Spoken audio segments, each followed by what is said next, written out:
This program features live coverage of an African safari and may include animal kills and carcasses. Viewer discretion is advised.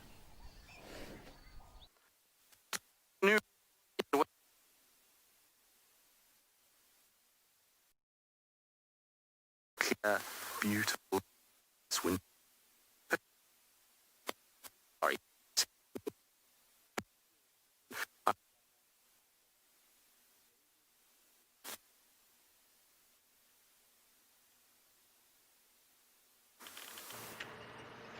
Hello, good afternoon everybody. I'm sorry about whatever technical difficulties have come to you from that side, but my name is Steve Falconbridge, joined by BK on camera, and we're very excited to have you with us, coming to you live from Dwarf Private Game Reserve.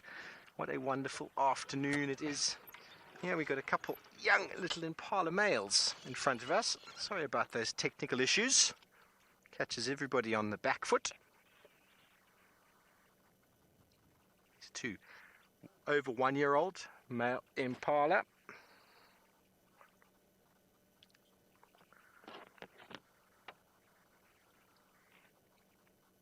So this afternoon, everybody, this drive is dedicated to Barbara Morelli. She's been watching Wild Earth since 2017. And she lives all the way over in Massachusetts. Massachusetts. Excuse my pronunciation, on the east coast of the United States. She is a science librarian at a small private liberal arts college. How exciting. Lovely to have you with us this afternoon, and we look forward to answering your questions, Barbara. The weather today, everybody, is 27 degrees Celsius, 81 degrees Fahrenheit, and it is looking to be a wonderful, wonderful afternoon. Now, kids out there, if you have any questions, you can send them through to kidsquestions@wildearth.tv. Please, we'd love to hear from you. What we're doing though is we're just moving around the corner. Let's carry on, BK. There's a Impala gone hidden in the shade. Moving around the corner, we had a beautiful female leopard this morning by the name of Tully just around the corner. We're going to see if we can figure out where she went to. She was hungry. She was looking for some food.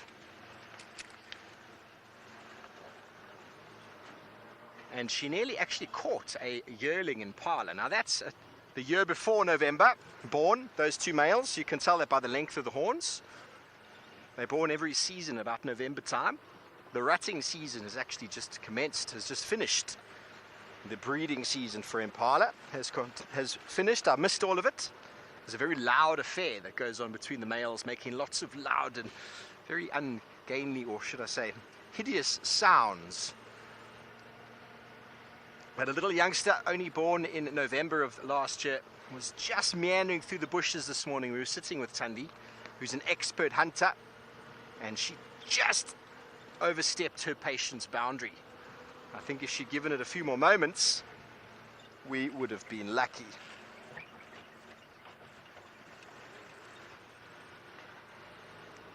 So that is my initial idea, just to go to where we last saw her, is just around the corner, see if she's made a kill. If she has, she's probably hoisted it up a tree, and then barring that, it is a difficult block to track in.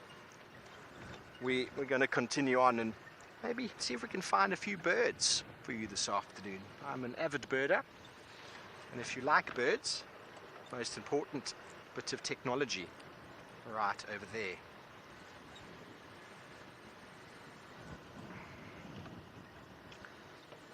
Okay, well, very exciting.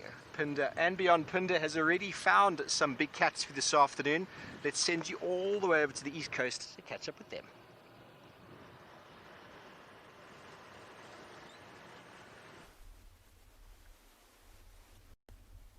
Good afternoon, everyone, and welcome to and Beyond Pinder Private Game Reserve. My name is Damon, and behind the camera we've got Marcel, and we've come out from Mountain Lodge this afternoon, and we've managed to find some lions right away. Now, this is that pride of lions that we spent yesterday afternoon with, the pride that lives in this area that we know as the mountain pride, and in accompaniment with them are the two big males that we saw last night. And we've got quite an interesting situation developing here. See the male lying off to the right, and then all the lionesses and the youngsters lying in a big group off to the left. And it seems like one of those lionesses might be coming into estrus soon. This male has been very carefully sniffing around her, and she's been flirting with him a little bit. So we'll see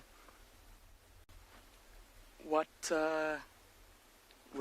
happens from here. A special welcome, of course, to all of our younger viewers, all of our kiddies. Of course, the first 45 minutes of this drive is dedicated to you, so please send through any questions or comments that you might have.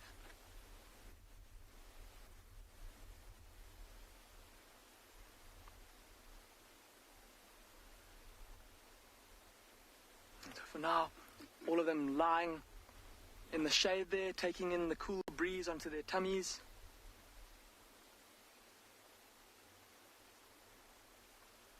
Looking rather comfortable.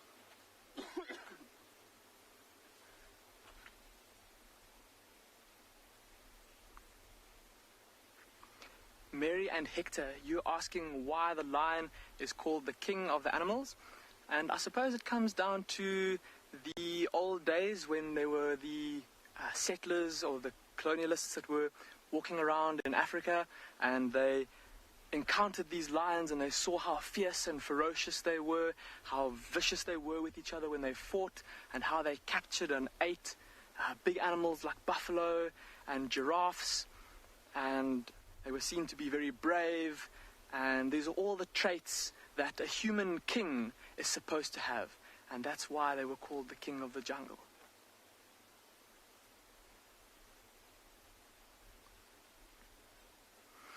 And see how this male is keeping his head up. All the other lions lying down, sleeping. A male being very vigilant, keeping a careful eye on that lioness, making sure that she doesn't try to get away from him. What he's also doing is keeping an eye on his brother, because the other male is lying just off to my left, just out of shot. You can't quite see him. And that other male there is, of course, a threat to this male. He wants to make sure that he's the one that gets the chance to mate with this lioness. Now, even though he's his brother, he doesn't want to let him take this opportunity. So he's going to make sure that he doesn't come anywhere close to this lioness. And it's going to be very interesting to see what happens over the next few days. She and him might leave the rest of the pride and go off together. What was also quite interesting to watch is just before you all joined us, one of the young sub-adult males, one of the year-old cubs, came up and tried to greet the lioness. And this big male wasn't having any of it. He stood up and he came running towards the young male to attack him, to try and chase him away. And the lioness actually had to stand up and put herself between the big male and the young male to save the youngster.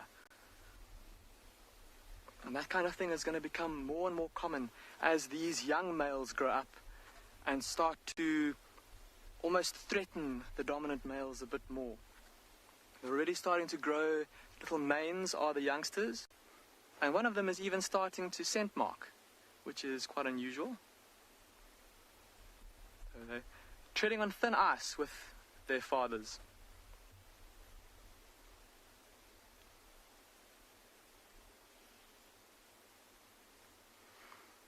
But while we watch these lions resting and see, we'll wait and see what transpires here, we're going to send you across to Tswalu Kalahari, and I believe they've got an owl to show you.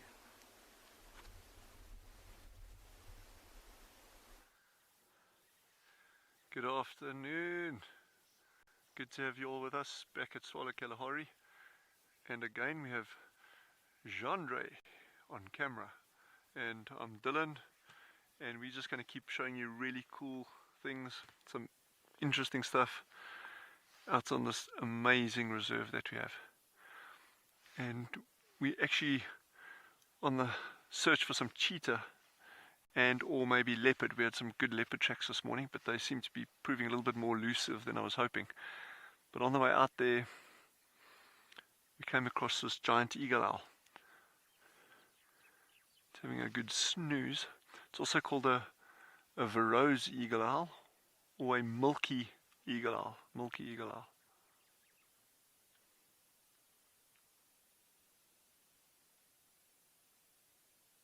And we're actually very, very lucky. I know we've seen this bird before in this area, but we are still very, very lucky to see them. They cover massive areas in the central Kalahari, or actually even just north of us, south central Kalahari. I mean, their home ranges can be up to 350 square kilometers per pair.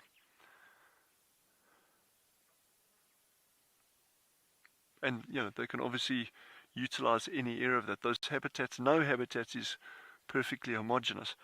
So this owl may be here today with its partner. The other one is probably fairly close by to us. But then tomorrow night they could be hunting in a completely different area. So just because you get them roosting in one spot, it doesn't mean that you are going to find them there 2 nights in a row.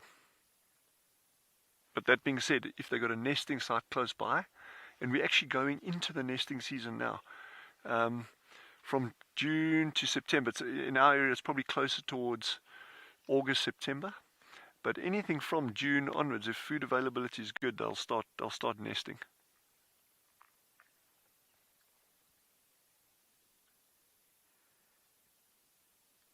This one is completely unperturbed by our presence.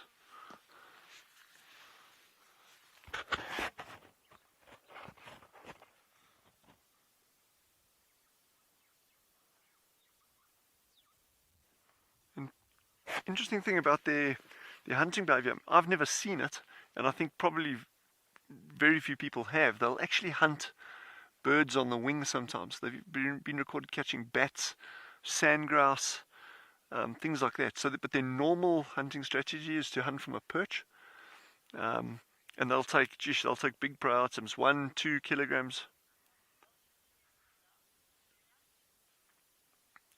Luna, so owls are just one of my favorite groups of birds, and I've got so many favorite groups of birds, but I really do like owls. And typically owls will be active and hunt in the evenings. We've got some, and there's different kinds obviously globally, but some are what we call crepuscular, and that means they'll be active just around sunset and again just around dawn. So sunset and dawn. But for the majority of owls, they're actually nocturnal predators. These ones as well fit into that. They're nocturnal, but they've also been recorded catching things in broad daylight. So it really, again, being a predator, what we term in birds raptor or bird of prey, you know, they've got to be opportunistic. And if this little guy's, let's hypothetically say this guy's sitting here roosting, and a bunny came hopping along underneath here for whatever reason, it was injured or anything, and it tried to shelter under the tree, there's a very, very strong chance that this owl will actually go for it. And that's the same with most predators. You know, they've got to be opportunistic in order to survive.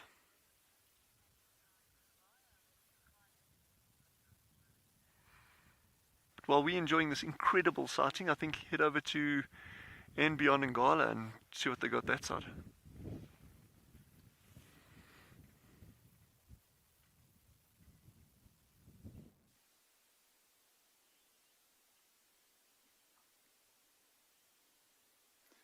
Good afternoon, everybody, and a very warm welcome to And Beyond Ngala. My name is Eric, and behind camera, as always, is Owen. And we've been sitting with this herd of Impala for a little while, and it's just been very interesting to sit and watch, and they're all still very, very closely clustered in, all around pretty much one patch of shade. And I mean, they've been spending pretty much the majority of the day here. There's a couple of them that are starting to be a little bit more restless. There's a few that are moving out of the shade and starting to feed for the day, which is a pretty good omen. It means that these impalas are starting to feel comfortable enough to start moving around. Once they start moving further and further away out of the shade, it means that the temperature is dropping really nicely, and hopefully there's going to be a lot more animals that might be a little bit more active. And so picking up on the leopard or the wild dog search, it bodes pretty well for us, and that's exactly what we'll be doing for this afternoon. These impalas, though, are really quite nice to just sit and watch every now and again. And if you were joining us this morning, you would have seen we found a lilac-breasted roller quite close towards the end of the game drive. And I was just commenting on how it's almost a pity that it's just so common, and we hardly look at those lilac-breasted rollers, and the same goes for impalas. And there's just so many little details around their faces that if you spend enough time looking at it, the markings stand out so beautifully all of a sudden. And see, there's the big male, so very much still in the rutting, and you can see he's moving back and forth, trying to keep all the females as close as possible, much easier to control. He's looking in very good condition. Look how that tail's puffed out. Doesn't want them to go into the bushes there. I wonder if there's another male impala that's just on the other side, so they might be moving into a potential challenges territory. But maybe if we can, and just to go back towards some of the faces of these impalas here that we can see that are staring straight at us, and just look at the different markings and the colors around them. And like, look at the white around the eye, look at the black. One of my favorite things about impalas is the little white just below the nose. It makes them look like they're wearing this very funky moustache if they turn and look at you.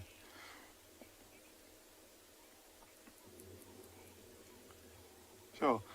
Edward, it's very interesting how you say that these are the most beautiful, and I mean, it's very difficult for me to choose an exact favorite, but impalas I think are high up there. I'm saying just overlooked sometimes, I think, so we don't really spend the time. That one that we can see on the left hand side of the screen, that's that exact mustache that I was talking about. Looks like a French person from the 1800s.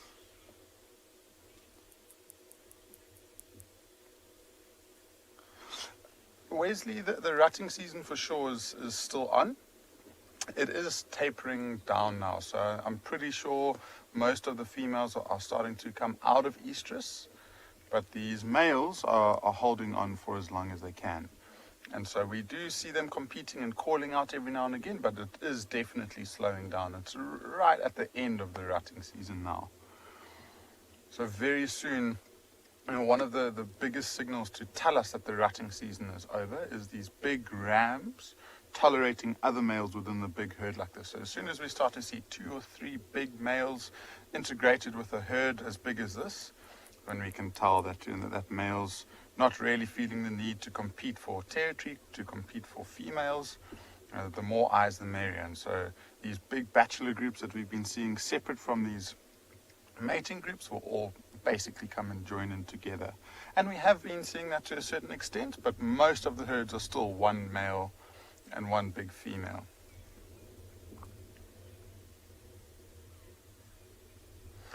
So, I mean, this ram seems like he's been quite successful in herding the group. They've all moved back into the shade, and so maybe he's not quite ready to start his day. So I think we'll probably leave them here resting in the shade. We won't wait for them to get active. It might take a while, and we'll try and get into a slightly different area of the reserve. But in the meantime, whilst we're driving, we'll send you across to Djuma, and Steve has got a really nice little bird for you.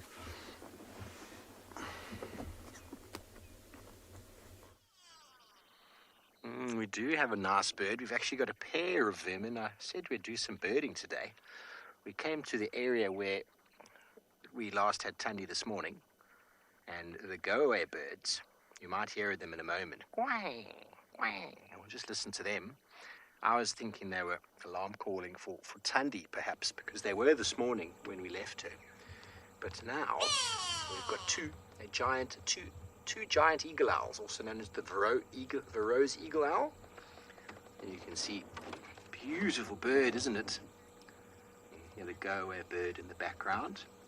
And they're obviously, the go-away birds are terrified that these owls are around. These owls are formidable hunters. They've got an enormous diet of birds, small mammals, reptiles. And they are the biggest owl we find in the area. Hence the name giant eagle owl. And even though they are so big and formidable, I can't help but laugh at them sometimes with their beautiful pink eyelids. Notice how it's turned all the way to the right. And when it was looking the other way, it had turned all the way to the left.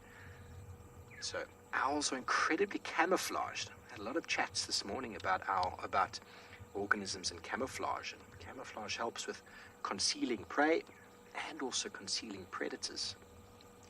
These owls, as with most owls, are nocturnal hunters, and they try and just hide away in the day, in the shade, and just go undetected. But their ability to move their neck almost completely around without moving the body is a very important element of remaining concealed. If you move your body, you give away your position. But if you just slowly turn your head, it's much easier to remain camouflaged against the bark, like this one's doing. Took me a good few minutes to actually see them up there, and if it wasn't for the persistent shouting of these go-away birds, we probably would have moved on.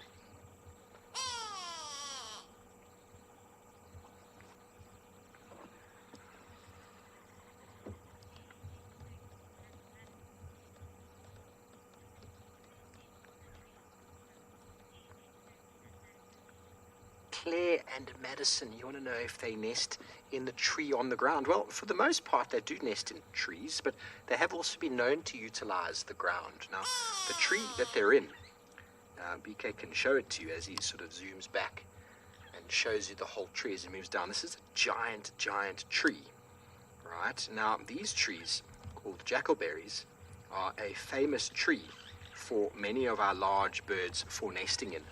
Because when the branches break, some big branches, they can leave a big cavity, which makes it quite easy for large birds to nest in, namely owls. But they've also been known to sometimes nest on the ground, but also nesting on the nests of other birds, such as sociable weavers, which possibly we can see in Tswalu Kalahari, and also on hammerkorp nests, which we can see them around there, and also buffalo weaver nests. Two of those we can potentially find for you. So they're known to use the nests of others, but generally up in elevated. But other owls, similar like the spotted eagle owl, have been known to nest on the ground. But it's much safer to nest in a tree like this. I've seen photos of other owls nesting in people's plant boxes in their houses in Johannesburg, just there on the ground, in the garden, on someone's porch. So they do like these big trees. Big trees for shade and for camouflage. They can watch the world go by. They've even been known to take over the nests of other large raptors, such as tawny eagles, maybe even a martial eagle if they're really brave. So stealing the nest of somebody else, you wouldn't nest there afterwards or during the same period, would you? Okay, so 62 centimeters. That's 2 rulers tall, and the female, always a bit bigger than the male, gets up to about 2.5 kilograms, 2.3 kilograms, which is pretty big. As owls go, very big, an animal that can fly effortlessly with a very limited sound. And as I discussed, their food can range from monkeys, warthog, piglets, large birds, including daytime birds of prey, namely the Pell's fishing owl, herons, and flamingos. So they don't only hunt during the night. They've been known to catch prey during the day, but I'm actually sure that what they do is they catch those prey while they're sleeping and not necessarily during the daytime. While those animals are having a rest, the owl comes along and takes them out. Aren't they magnificent? Let's see if we can get the eyelids of the other one, BK. See if you can get those little pink eyelids. Can you see them? It's not that clear right now. There we go. Oh, pink eyelids from the Djuma Private Game Reserve. We're going to send you back over to and beyond Pinda with their lions.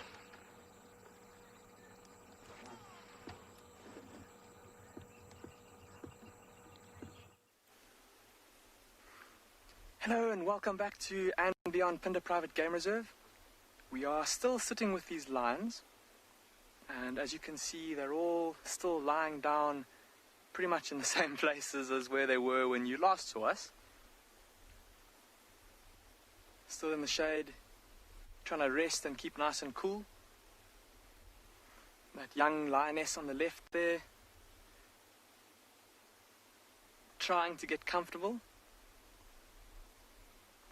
Their tummies are still quite fat from the meal that they've had. Must have been earlier yesterday morning or perhaps 2 nights ago. She's just trying to find that perfect way to lie down, that she doesn't get too uncomfortable with that big belly swaying around. And look at that other lioness there in the sunlight. Looks like she's about to doze off. And have a look at how her mouth is just hanging open a little bit. She's now stopped.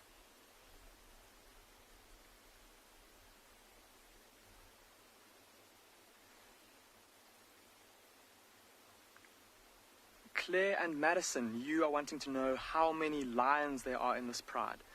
Claire and Madison, in front of us here, there's 5 lions. There's the one big male, 7 lions, I can't count today. The one big male, there's 2 adult lionesses, and then 4 sub-adult lions. But within this pride, there's another 2 lionesses that have got 5 very little cubs. And the reason they're not here with this pride is that those cubs are still too small to be in amongst the pride. The older cubs that are here, if they do see the smaller cubs, they'll want to play with them and say hello to them. And in doing so, they might bat them around with their paws. And it'll just be play. They won't mean any harm by it, but they could hurt those little cubs. And so that's why the other 2 lionesses are away. So for the time being, there's 7 lions in front of us, but in total in this pride, there are 6 plus 7. There's 13 lions in this pride in total. And we're hoping that, well, maybe within the next few weeks, the other 2 lionesses will bring their little ones to come and meet up with the rest of their family. And then we'll have, imagine 13 lions all together, and 5 of them being tiny little cubs. I think that'll be quite a sight. Now, the reason I haven't included the 2 big males in that count is because they actually move between 2 different prides of lions. Now, in the southern parts of and beyond Phinda Private Game Reserve, where we are, there's 2 different prides of lionesses. So there's this one here. Then there's another pride that lives far to the south of here, beyond the mountains in the rolling grasslands. And there's another pride there, and these 2 big males move between those 2 prides of lionesses. So they're not kind of bound to one pride, and that's why I didn't include them in the count for this pride. Look at that lioness at the back there. See how she's just lifting her nose into the breeze, sniffing. Now, of all these lions, we said that their bellies were all quite fat. She seems to be the one that has the emptiest belly. I know she's lying down and we can't see it now, but looking at her belly, there was a bit of a fold of skin that was hanging below her belly. And often when lions are starting to get a little bit skinny, if they haven't eaten for a while, that fold of skin starts to become quite prominent, and we could definitely see that fold on her. So I wonder if she maybe didn't get out-muscled at whatever they killed a couple of days ago, and she didn't manage to get her full.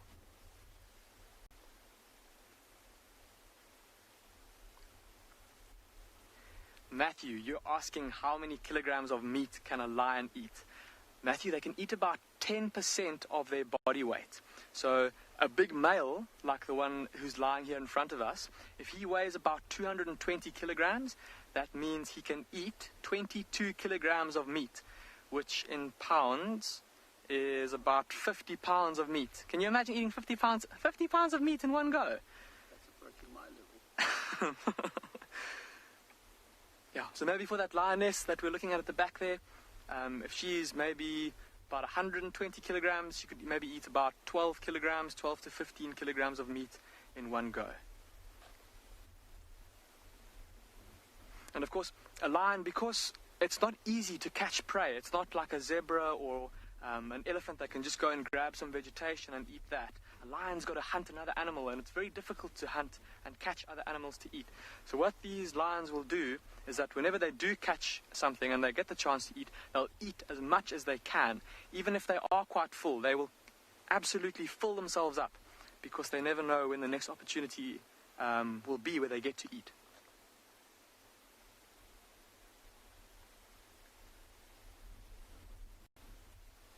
Oh, looks like that lioness might yawn. Just saw her licking her chops a little bit there. It looked like she was maybe going to start grooming her paw, and then I just saw that little lift of the lip.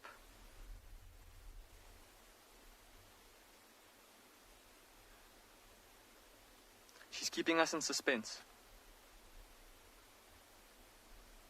Maybe not. Sammy, I agree, they do look beautiful in this light, and I think it's only going to get more and more beautiful as the sun starts to head towards the western horizon. And it's lovely to see them out in the open instead of being in a dense thicket, resting in the shade.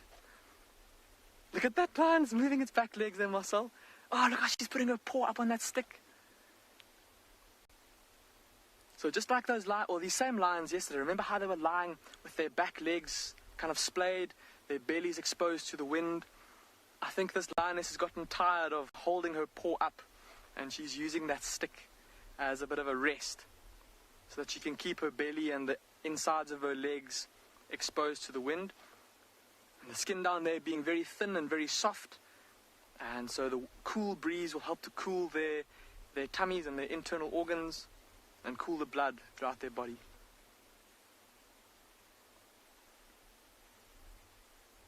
I don't know if any of you have got dogs or cats at home that you've seen lie like this.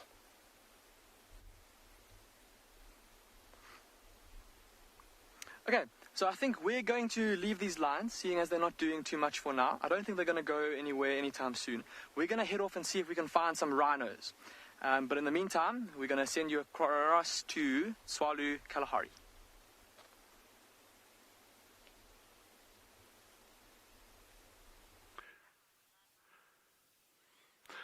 So while one of our tracking teams is actually following up on the cheetah, and it's super warm now, so really hoping that they've actually gone to ground lying down and enables us to catch up with them a little bit. We've got another tracking team that's actually out trying to locate that leopard with a cub. That'll be a long shot, but we never know, so we're going to hold thumbs. But I've just noticed as we're driving through these thorn thickets, up until a week and a half ago, they were completely green. And you'll notice they're actually going this very pale cream color. And that's actually frost. That's starting to hit these plants hard now.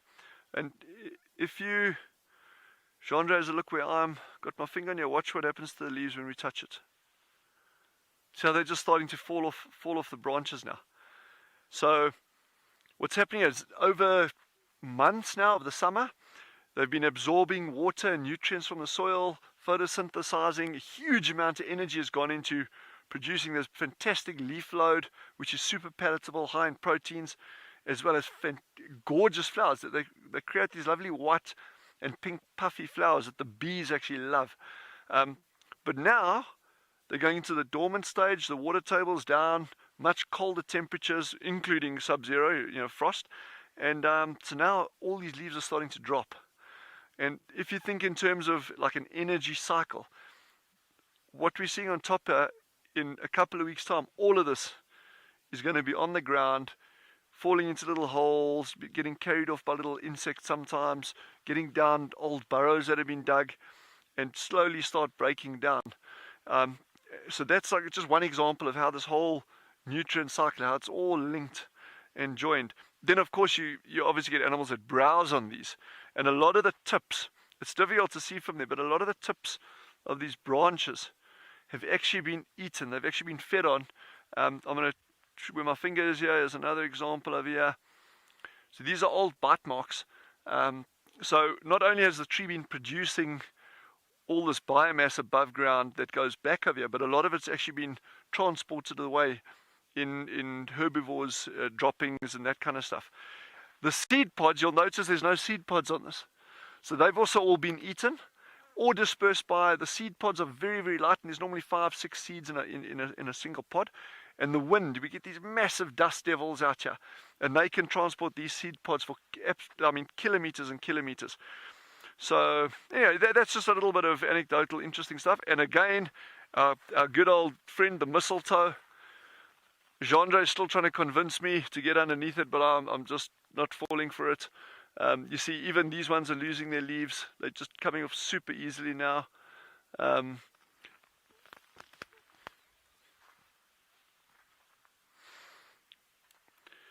Here, It doesn't snow here often. In fact, in 15 years that I've been at Tswalu, I've seen snow twice. And on both occasions it was in August, to my recollection. One was definitely in August, and I think the other event was also in August. And when we're talking about snow, we're not going to be doing any skiing on it at all. But it's certainly, we've had places where you get up to an inch of snow packing up. But it's a super rare event in these environments. What we do get if it's a very cold snap, going out of winter, going just into summer, and you get this cold front coming in from the Atlantic, you can get sleet, and then within days, hours, in fact, sometimes the temperature can absolutely plummet, and then you can get sleet, a little bit of drizzle, and that is super cold. And the challenge with that is, if you've had animals that have just started calving, like your herbivores, if they've just started calving, going into summer, there's some nice green growth, and then you get this cold snap coming through. A lot of the very young animals can die from that, from exposure. It's really interesting. I mean, all these little things. But in the meantime, I think we're going to head on and try following up on those cheetah. So I think while we're doing that, head over to Tristan and see what they got on their end.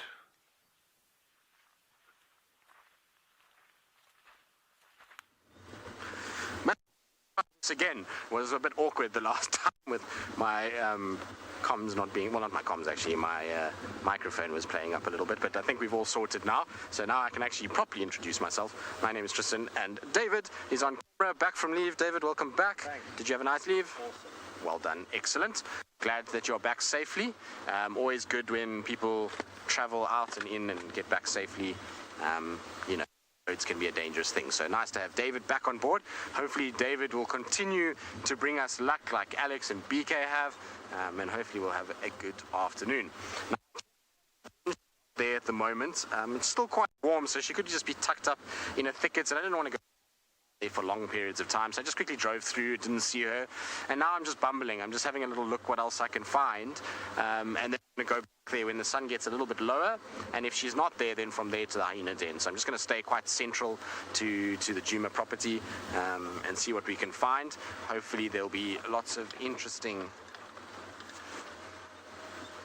Now it sounds like my mic is still giving us nonsense, so while I try and figure it out and sort it out, let's send you back over to Steve.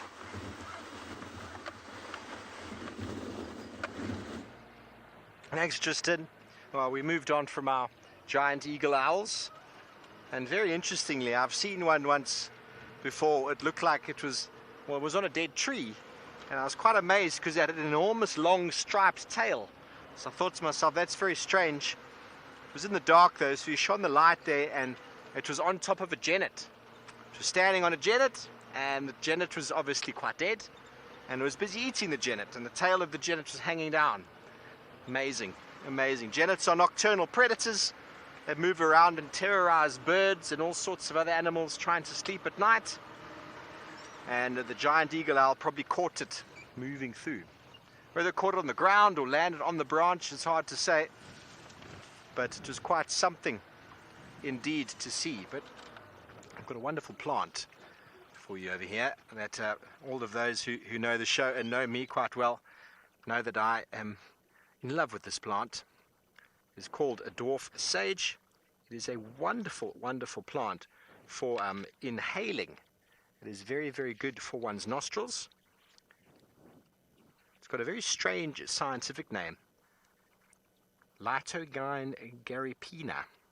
Very strange scientific name, and I haven't been able to find any resources anywhere on how medicinal it is, because many plants that we find around the world have got some form of medicinal use, but this plant I recommend taking a few leaves. BK likes doing this as well. A few leaves just like this, and you crush them like this in your hands, and you just inhale, and it's got the most wonderful smell. Ah, it's so aromatic.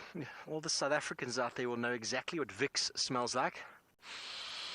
It clears up the sinuses immediately. Anything that might be clearing up or clogging your nose is cleared up, and you feel this immediate sort of energy boost. You're like, yes, let's get on the way, let's get moving. Very exciting. It's my favorite plant. And after the rains we've had for the last few months, we had a very wet season this year. After the rainy season this year, it is growing almost everywhere. So I got back yesterday and my eyes just lit up because everywhere I look there's dwarf sage. Here's one I harvested yesterday.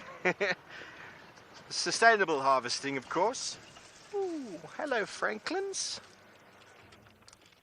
Martha H12 wants to know if you can eat it. Well, Martha, there's many sages out in the world. Many sages. Can you see him there, BK? You've just got his head, eh? He's there. See if you can spot the crested franklin, everybody. There it is. Look at the camouflage. Now, if they didn't move, I wouldn't have known they were there. Crested franklin, quite easy to identify with that white stripe on the eyebrow, but very camouflaged. These birds are very good at hiding and concealing. But Martha H12 wants to know if this is edible. Now, there's many sages around the world that are used for cooking. This one, I've not known it to be used for cooking, but yes, you can eat it. Oh, here's one in the open, BK. Right here in the open. Just over my shoulder. There we go. Hello. A little covey of franklins. Into the shade. How wonderful. Crested franklin, one of the species we find here. They are a very good indicator sometimes of leopard. They'll make this is a grrr, grrr, grrr. Very different to what I just did, but something similar to that. And we often use it for identifying where leopards are. But back to the point at hand, we wanted to know if we can eat it. And Martha, you can eat it. It's got quite a flavour. You could probably use it for cooking. I've not tried yet, but it's got a lot of aroma. And ooh, it's very strong. Don't try this at home, boys and girls. I'm going to throw that away. Very strong. You could probably use it in some Thai food. It would probably work quite well for doing some nice spicy Thai food, just to sort of work with those ingredients. But I haven't tried actually cooking any of it yet. I do eat many things. Many herbs and spices out here, many plants. There's a wonderful amount of information in the wilderness of plants and how good they are for many ailments that have been used for many years by traditional people.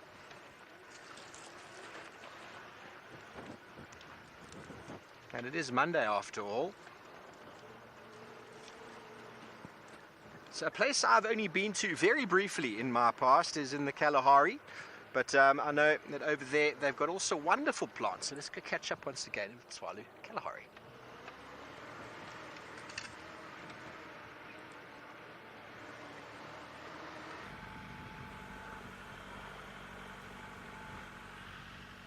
So you can see how dry it is here at this time of the year. The grass cover is absolutely minimal. A lot of forbs around, but they're very dry now. And one would think it makes it easier for tracking, but in some ways, the sand is so soft and it becomes very difficult to actually pick out individual tracks on this. But we're not going to give up. We're going to keep on going and make every effort to get you guys something.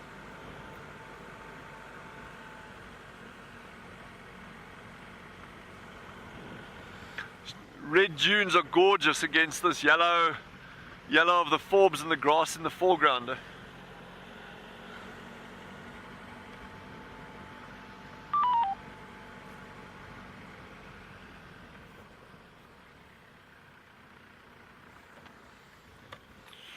Sorry Josh, I've just switched the engine off there so I can hear better.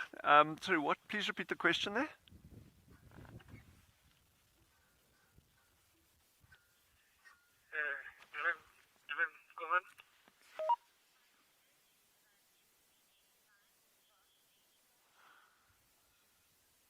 Marcus, I'm really sorry. My comms is breaking up a little bit. We're actually on this, just at the back of this dune crest, and our link, I think, is breaking up a little. So I apologize. I'm not getting the question properly. Maybe if we roll back a bit. We're just rolling back to see if we can get a better signal there.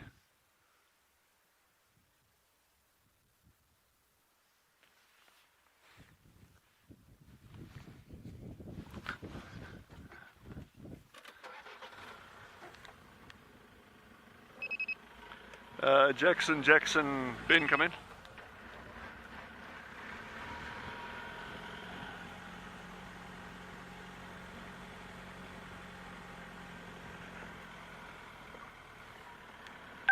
Jackson, or Ben, come in.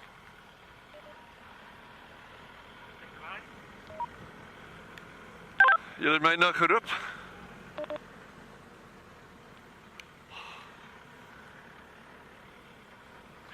We're going to keep ambling along down here. We're going to be in touch the whole time. Just stick with us. We're going to get these animals. Let's just give it some time. Let's be patient. And in the meantime, head over to Pinda and beyond Pinda. Hello and welcome back to and beyond Pinda Private Game Reserve. As I said earlier, we're going to go see if we can try and find some white rhinos for all of you. So we're busy making our way into some open areas.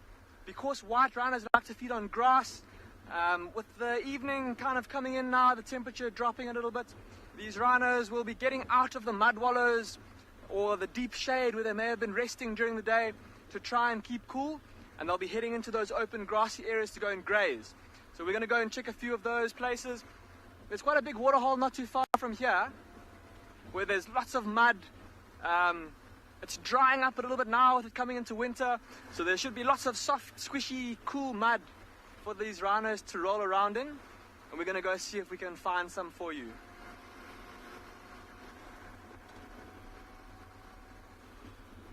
And we're very excited because we know that we haven't been able to show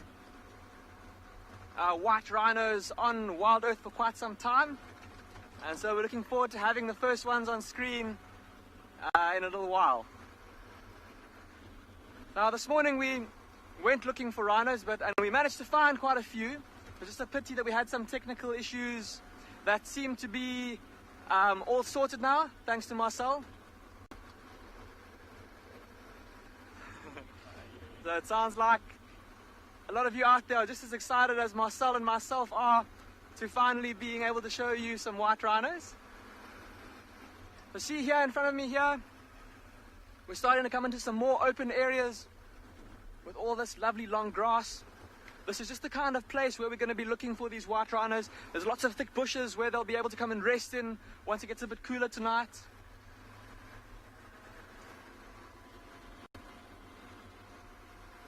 Okay.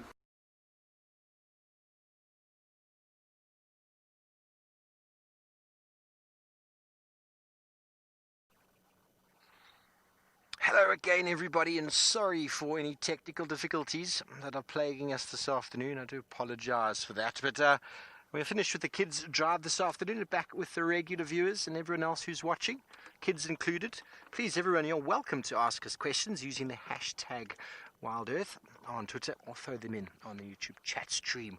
We would love to hear from you. And well, I am super excited because what we're seeing right now is a pod of hippos in a Buffelshoek watering hole. The first official pod I've seen. Or to the left, BK, there's a baby. Quickly. A little bit more. There it is. Officially, the first baby hippo I've seen in this watering hole in my time in Djuma. So it's very, very cool. This watering, look how feisty it is.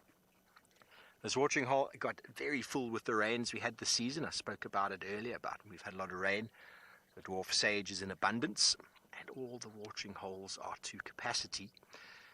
Before this watering hole in my time, there's been one, maybe two hippos in it, and it's sometimes none, and for a vast majority of the time, been completely dry.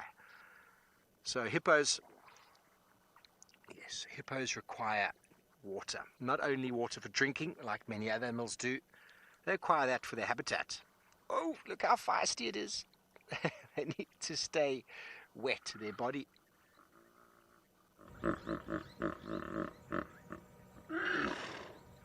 Indeed, sir.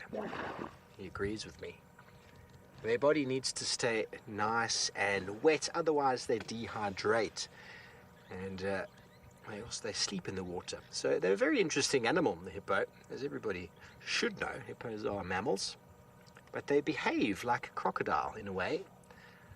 Not in the fact that crocodiles eat vegetation. They don't. Crocodiles eat mainly fish and a fair amount of meat.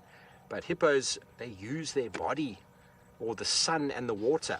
Their body is regulated the same way a crocodile or a reptile would, by heating up in the sun and cooling down. Okay, there we go.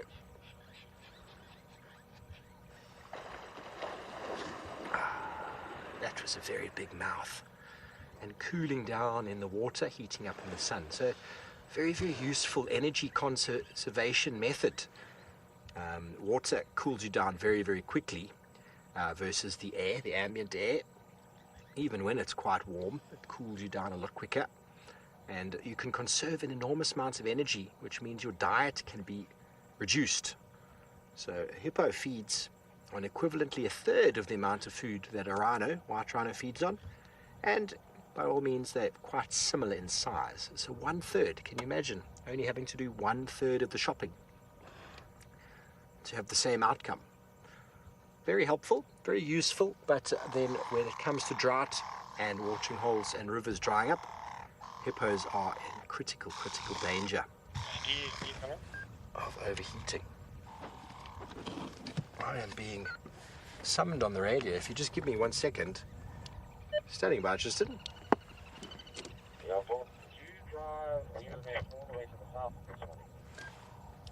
Yeah, affirmative, just. I came in from the actual boundary. I followed the tracks up and then up towards Pangolin. Okay, could you just see that there's tracks over here, but it looks like on top of vehicle tracks. I'm just going to scratch everything to see if your vehicle cuts in at any point. Copy, Trist. Yeah, the tracks came in and out, and then they only went back in as far as Elephant Skull Road, and then they went back over to Twin Dams. So if you see 3 and 1 on top of vehicle tracks, I think you're right on the money there. Alright, copy. I'll have a look here. Thanks a lot. Sorry about my game drive radio being open. You could hear Tristan and I conversing there. He's following up on tracks of Tandy. I followed up on her tracks this morning. And it seemed like she went all the way out to Little Gowrie last night, and then she came back in again. I didn't see in the tracks a cub track, but it's possible she's moved her cub down south. So Tristan will figure it out. He's got quite the investigative nose when it comes to tracks.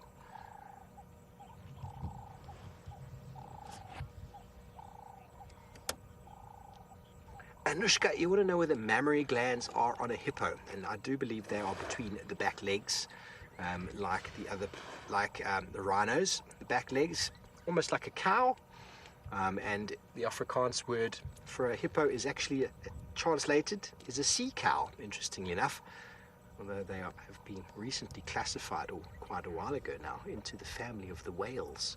And you might want to know why that is, Anushka. It's very interesting. Hippos live in water, they breed in water, they sleep in water, and they mate in water, as do whales and dolphins. So those many facets, and they also communicate a fair bit in water as well. Those little characteristics have put them into land-walking whale. It's quite interesting, isn't it? The youngster will go underwater and suckle mum in the water, holding their breath for quite some time, because hippos can hold their breath for, it's debatable. Some people say 6 minutes. I've heard up to 9 minutes. It's a very long time. I think I can maybe push about 1 minute 50 and I'll start struggling, but it requires a lot of practice. Oh, PK, here we've got a little, we had a little grebe. See if it pops up. We love doing birding when we're at these little watering holes. Little grebes moved in quite shortly after the... There's another one over there, actually. There's an adult little grebe. There's the adult. Dab chick was the previous name. Little grebe is the name. and they are avid swimmers. They can duck right under the water. And I think James Hendry, before I got here for some time, he spent some time with a female with offspring. And very, very cool to see some of those images. I'm not sure if it was at this watering hole or at one of the others, because after the rain I spoke about, all our watering holes were inhabited very quickly with little grebes, after not seeing them before at any of them. So it's very interesting how quickly these birds can find the suitable habitat, far quicker than the hippos did. Little grebes obviously can fly, and they were able to get you much. Oh, there we go. Let me dry my wings off. Oh, wonderful. Wonderful compromise between a cormorant and a duck, because they can dive and actually go under the water and then still be buoyant. Sheila, as far as I'm aware, they give birth in the water, but I've never witnessed a hippo birth. But I think for the safety point of view, when we talk about hippos, another energy conservation that they go through, it's hippos in comparison to rhinos once again. Rhinos have got a gestation period. White rhinos are 15 months. Hippos, a very low 9 months. Now that's the same as a human. And our development is very, very, very, very limited. We are very underdeveloped when we're born. And so a hippo can give birth at 6 months earlier than a white rhino, which means it puts her under far less stress than she would have been if she was pregnant for another 6 months. 6 months is an enormous period of time in the scheme of things. And so they give birth, I'm almost certain, in water, or at least next to water. And then the mum is very protective of that youngster, keeping quite close to her. And the development is a little bit slow. Obviously there's a pod for protection, but the mum will go off to the side and get away from the noise and the robustness of the pod and the big male, and she'll give birth in a little bit of isolation so that the youngster doesn't get squashed, doesn't get drowned, and then soon afterwards, I'm not sure exactly how long, a few weeks or so, we'll move back to the safety of the group. But young hippos are very, very prime prey for large predators, and they will have to follow mum in the early stages for feeding, and there the decreased amount of feeding allows them to get back to the water in enough time. Okay, well, back over to and beyond Phinda. I seem to think they have a surprise.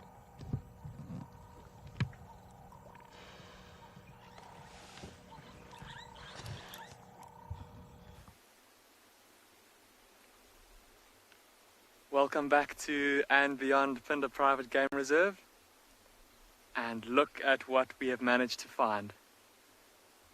An enormous white rhino bull.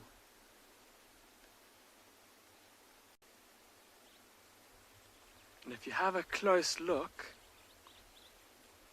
I don't know if you can see with the camera, but look at how his body is almost a two-toned color. Remember earlier I was saying that during the heat of the day, these white rhinos would be rolling around in the mud trying to keep cool. And look at how he's been lying up to his belly in some lovely soft cool mud, trying to just relax and keep cool in the heat of the day, and also to help him to get rid of some parasites. See now how he's got his head down to the ground, using those big square lips of his to crop up the grass. Beth, you're saying this is magnificent? I absolutely agree with you. Oh my goodness, there's two more. There's two more just to the left of him. Now for now, I know they're quite well concealed behind the bushes, but just looking at the way in which they're feeding, they seem to be, see how they're kind of feeding slowly towards the right. So I think if we just sit here patiently, we'll be rewarded with a view of them coming out into the open.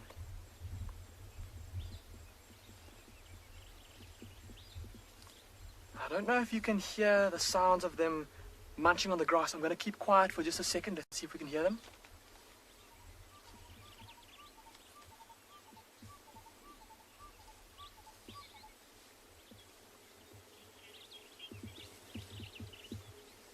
So I think you're just getting some faint sounds of them pushing through the dry grass and the odd little crunch as they crop up a bunch of lovely fresh grass. So see, there's the third one that's just come out into the open.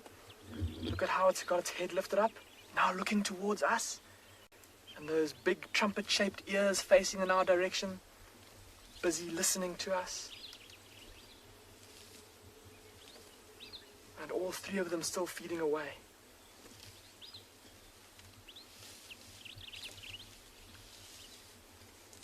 And it looks like they are going to come a little bit more towards us. Wouldn't that just be fantastic if they come out into the open?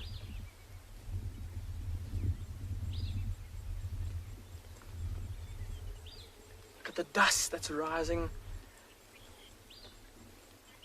up out of the grass.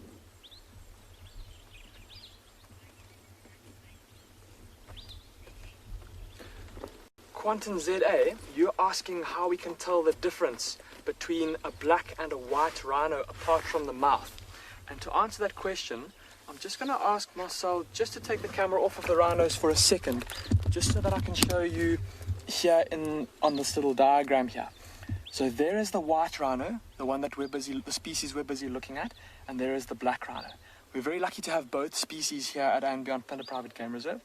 But to tell the difference, apart from the shape of the mouth, some other things we can use is the size. So see, the white rhino is a bit bigger than the black rhino. See also how, because the white rhino feeds on grass, it walks with its head, its natural neck position will be with its head close to the ground like that. If it were to lift its head, like that one that we just saw now was doing, there would be a big bunch of muscle that would form kind of between the shoulder and the ears, and you can see that big hump on the back of the neck. Another difference is of course, what they feed on, and that ties into the shape of the mouth. The white rhinos being predominantly grazers, so feeding mainly on grass. The black rhino feeding mainly on twigs and leaves. Habitat preference a little bit as well. Often white rhino will... Oh, the big bull has just come out into the open again. Gotta ask Marcel to take you back to the big bull. He's just stepped back out from the bushes. And look at how muddy his left-hand side of his body is. He must have been having a ball in that mud wallow. Look on his back. There's a stick on his back. He must have walked through maybe a dry bush, and a branch broke off and got stuck or landed on his back.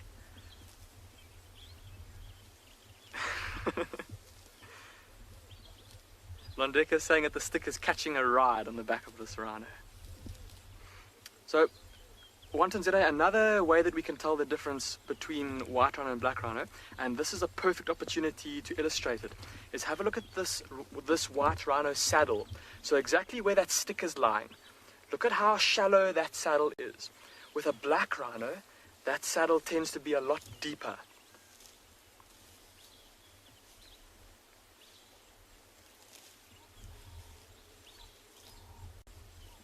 Listen to the sounds of him crunching away in the grass there.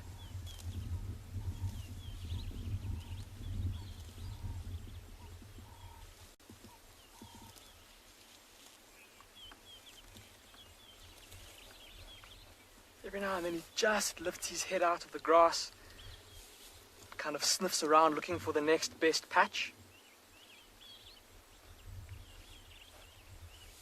And I hope all of you are getting some fantastic screenshots of this rhino. I wonder if this is the first few screenshots of white rhinos that will be taken on Wild Earth.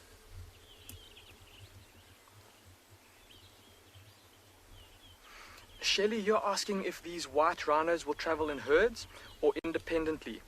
Shelley, a big bull like this will normally be by himself. So at this size and at this age, he's definitely a dominant territorial bull, and so most of his time will be spent patrolling his territory alone, scent marking to keep other bulls out. In the case of females, they will often move with other females, or even sub-adult rhinos that are not yet at an age where they can start competing for a territory. They'll also form little groups, sometimes joining up with adult cows. Sometimes groups of rhinos, of white rhinos, will come together around food resources. And look at all the flies that are buzzing around his back. I don't know if you were able to pick that up, just the flies that flew past along his back there. So Shelley, it depends. Cows with older calves, cows without calves, and sub-adult rhinos, they will often travel in groups, whereas old bulls like this will often be by themselves, and often a mother white rhino with a newborn calf will also spend time by herself, just her and her youngster together. They will just give the calf that time to bond towards its mother. It will reduce the risk of having another rhino accidentally trample her little calf. Isn't this just magnificent, everyone? Look at the beautiful golden light that's falling onto his back. And just such a peaceful scene.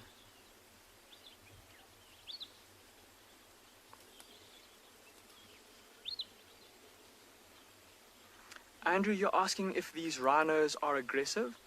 Andrew, they may be aggressive if they feel that they need to defend themselves. These rhinos are so used to the presence of the vehicles, though, that we are not a threat to them. If this bull were to be confronted by another territorial bull, then yes, he would get very aggressive. If a female rhino were to if she suddenly found herself in a position where predators like lions or hyenas were trying to attack her calf, then yes, she would also become aggressive then. But generally they just move around grazing and minding their own business. They're so big that there's nothing really that phases them too much.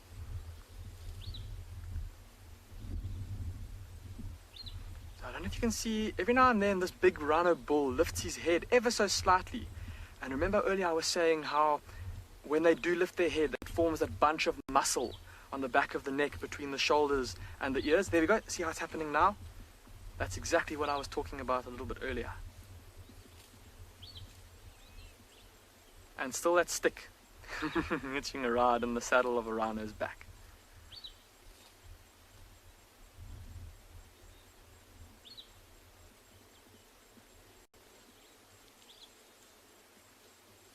And it seems like they're all kind of moving in a circular motion around each other. So there must be an extra nutritious patch of grass here that they're busy feeding on. There's been continuous crunching pretty much from the time that we got here.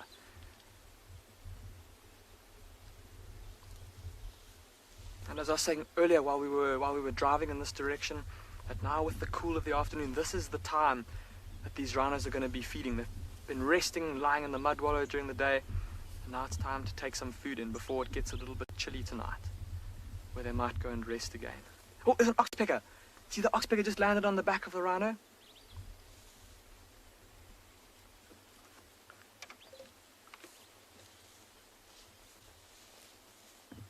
A red-billed oxpecker.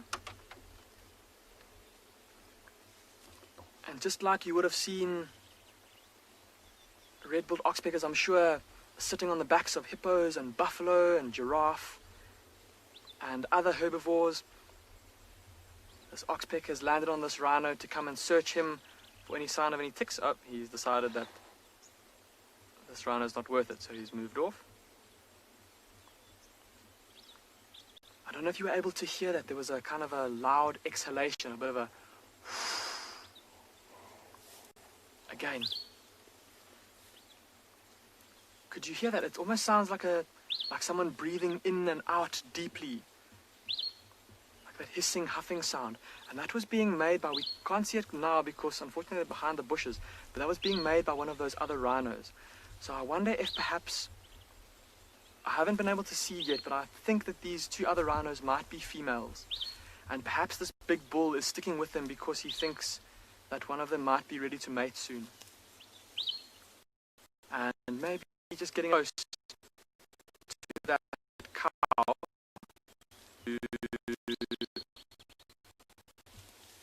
or decided that she wasn't quite liking his advances and just reminding him to keep his distance. And in terms of rhino courtship, if that cow is coming into estrus, then so begins quite a late courting process where this bull is going to have to follow this rhino cow around for days and days and days, keeping other bulls away from her mate. He'll obviously have to make sure that he's the bull that's with her when she is ready, and so he'll have to fight the other bulls away and prove his fitness. I think we're going to stick with these rhinos for a little bit just to see where they go, but now as they head into some thick cover where it's quite tough to see them, we're going to send you across to Impala where they've got some jackals.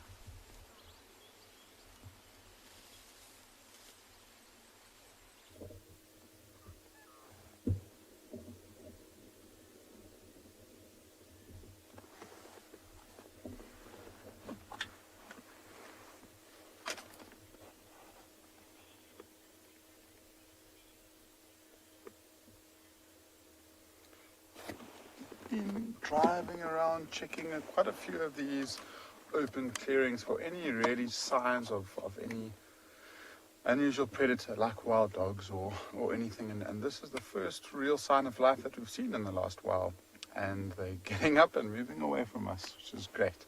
They were lying down in the shade, and we were starting to think that these could be potentially the same two jackals that we saw from this morning. If you were watching, we had a pretty similar view of them trotting in the open grasslands. It does look like it's two adults, so I was saying it could be a male and female.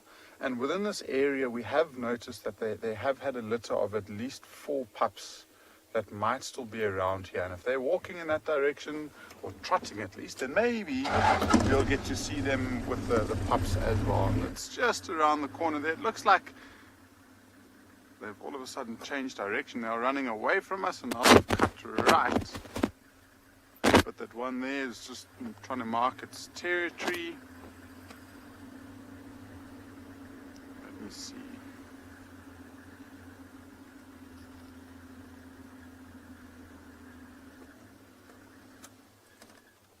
Going to be quite a nice gap here. And they've just stopped in the clearing. They're watching us. One's frozen and off it goes. A couple of squirrels that are alarm calling around. You might hear the chittering noise of the squirrel. Ooh, and an animal that's slightly bigger. There's a big elephant coming up. Those jackals look like they might have moved off, and this elephant is in a really nice spot. So let's quickly go and have a look at him. Sunlight looks beautiful on it.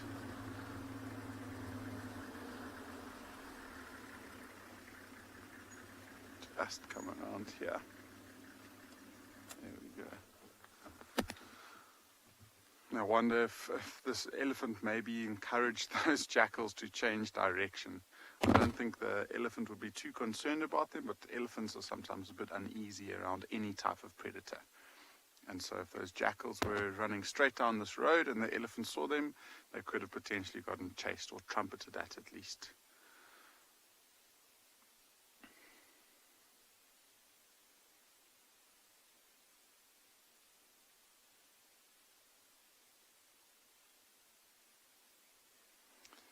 So whilst we wait for this elephant to appear from the bushes, we're going to send you back to Djuma where Steve is waiting for you.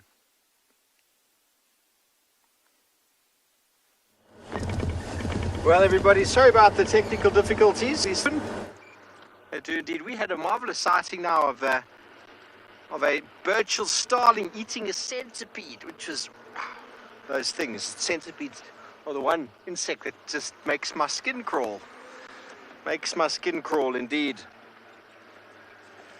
We moved on because he finished eating it and flew away. Just had a track of a male lion there now. We're on our eastern boundary with Torchwood. The Talamati pride that Tristan had the other night killing a warthog was just around the corner here. They spend most of their time in the north in Buffelshoek, where they rarely come into Djuma, just slightly. But then the Torchwood pride hangs around here and sometimes crosses in, but for the most part, where we are on my right-hand side is Djuma, and it's the territory of the Unkuhuma pride. But the Evoker males, if you haven't met them, they are 3 boys who have been hanging around, and they've been sort of integrated in this area for about 2 years now, maybe just over 2 years. So they are the fathers of all the little cubs in the north here at the moment, which is quite exciting. But we're not often finding them together, so one at a time. And when we find one track, it's generally up in the north. It's generally belonging to the bigger of the three, an individual by the name of Darkmane. He's a very, very, very big male who broke his foot in August of last year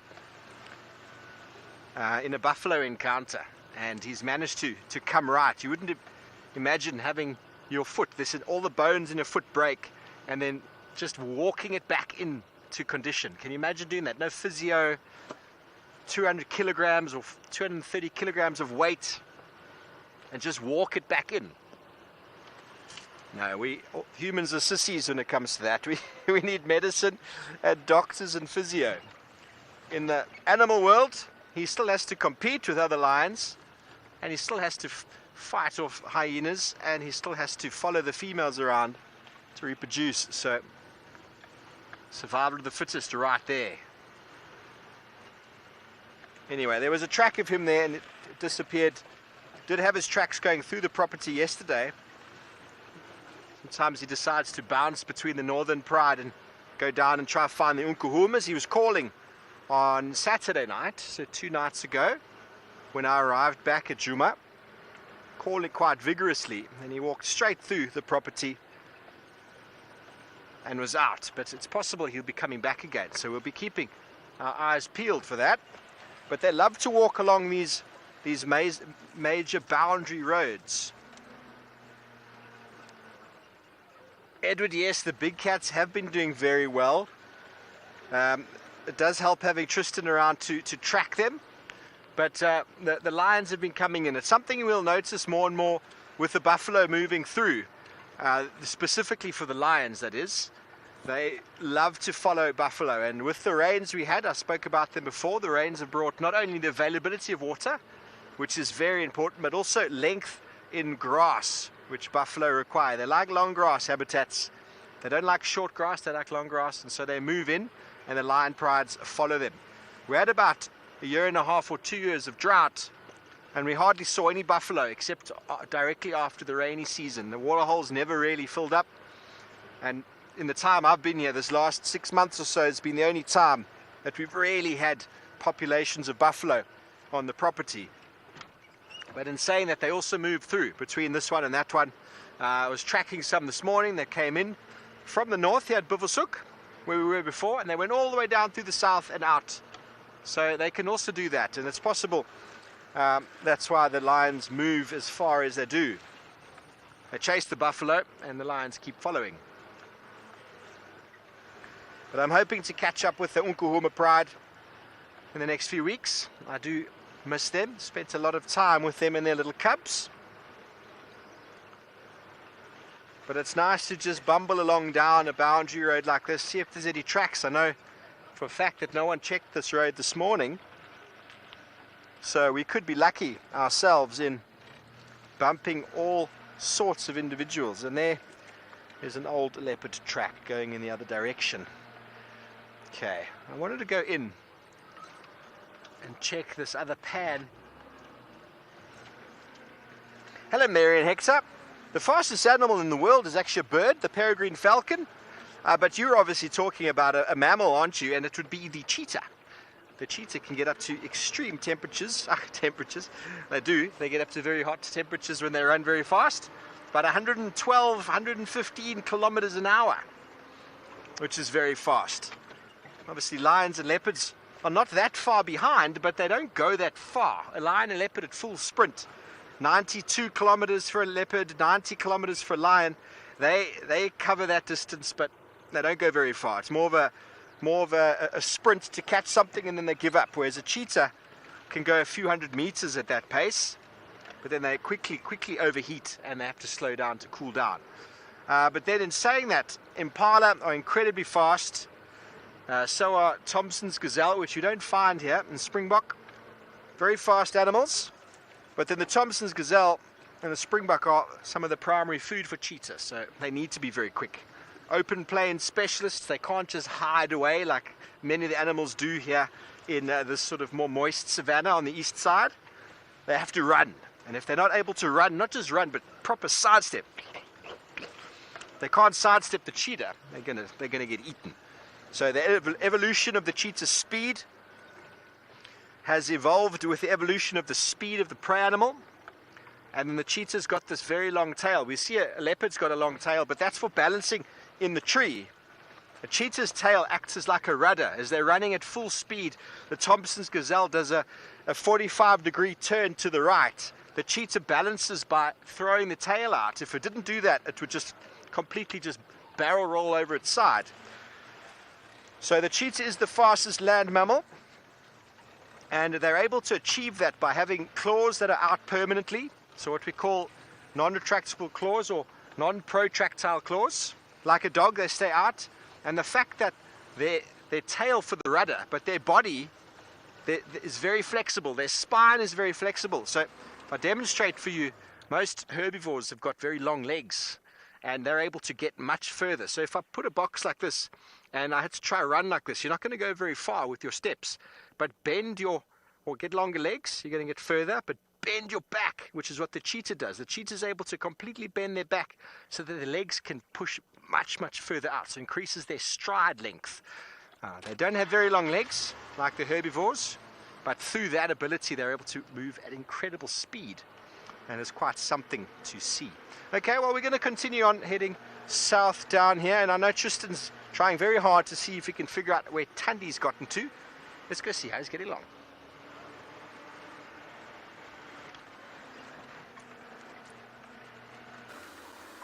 We haven't, Steve, unfortunately. We did find something really, really cool, which we'll get into just now. But it's been a real battle against the gremlins for us this afternoon. We've struggled heavily with audio and with signal, and I don't know why. Rusty's just having a little moment today.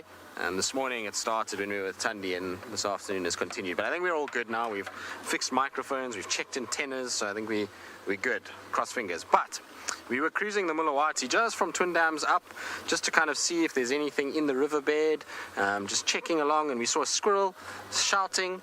And as we saw the squirrel shouting, we looked to our left, and eye level with us is this black mamba, and it was just sitting on the bank staring at us. And so we managed to get a little recording of it, which we're going to play for you now, for those of you that might be interested in seeing a black mamba. Really, really cool to see. So we'll let you have a look at that.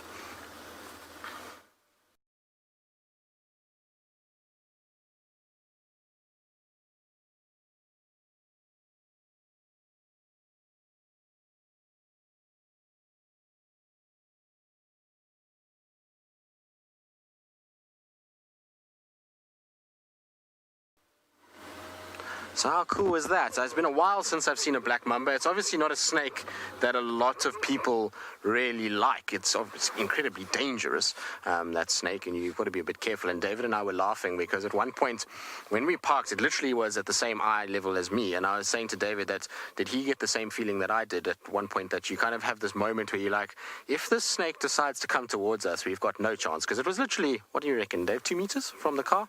I mean, it's as close as this little bush is on our left-hand side. But on this bank, kind of just looking at you, and there's this moment where it hesitates, and it's like, am I going to go towards them or away from them? If I was a black mamba, I think I would just scare people for the sake of it, just go slithering towards them just for fun, and then stop and turn off. But anyway, this little one turned off. Like I say, I mean, it was a medium-sized black mamba. Let's call it not a little one. It was a mid-sized black mamba. But they are incredibly dangerous, as we know. They're kind of the most venomous of the snakes that we see in this area, mixed with aggression. You know, they've got this aggressive side to them and don't like to be disturbed too much. But the snake was really nice. It was just sitting sunbathing on the bank of the Moolawati. Was really, really cool to see.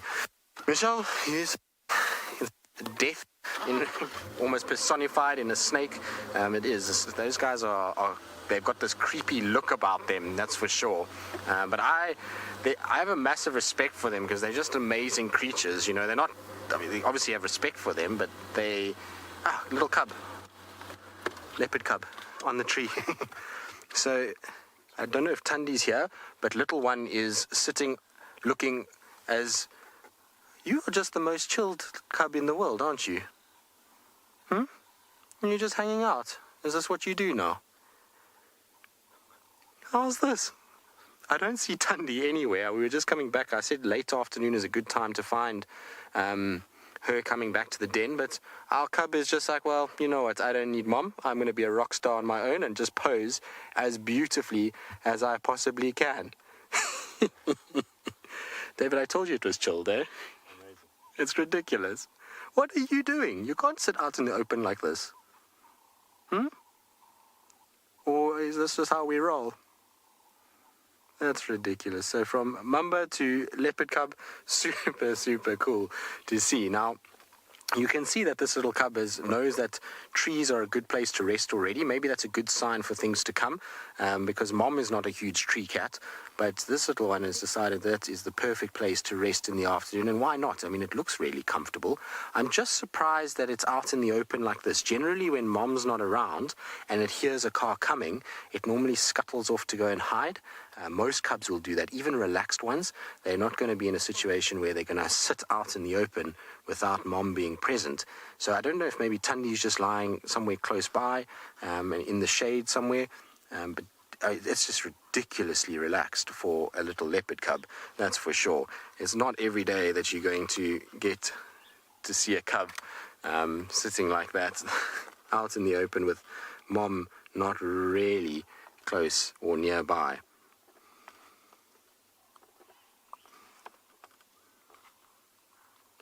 Alright, so we're going to sit here with our little cub and enjoy it posing in the late afternoon light for a little bit. In the meantime, though, I'm going to send you across to Dylan, who seems to have found spots of his own on foot.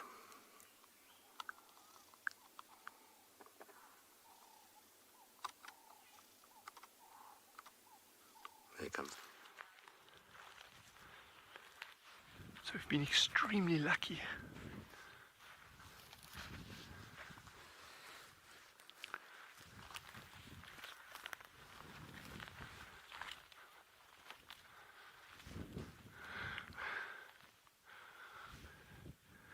Two cheetah males. So these are the males that the trackers have been following for most of the day. From where they were yesterday, straight line, 11 kilometers. And that's obviously, they would have covered a lot more ground in between. And they've just picked this absolutely gorgeous location to lie up during the day. Wonderful vantage point. They can see prey approaching or potential prey approaching. They can keep their eyes open for any potential danger. And it's also a little bit cooler. We're actually feeling the heat out here today. Believe it or not, it's been a nice warm day out here.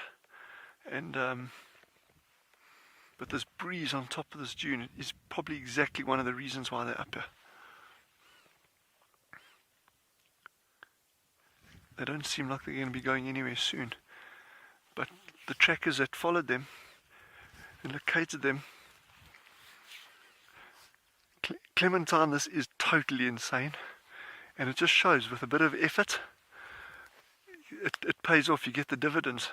And Jean-André and I, we can put our hands on our hearts and say we weren't the ones that put in the long man hours for this. We've actually been out since very early, just after coming back. We grabbed a bite to eat and then came out to follow up on the leopards, which we haven't had a huge amount of joy on. But at least our trackers, really, they showed us up in terms of who can really track out here, and it's them, not us. So, we owe this sighting to Jackson and Ben, who are just two remarkable trackers. That little ear flicker, that's sweet. Obviously a little fly there or something that's bugging it. Excuse the pun.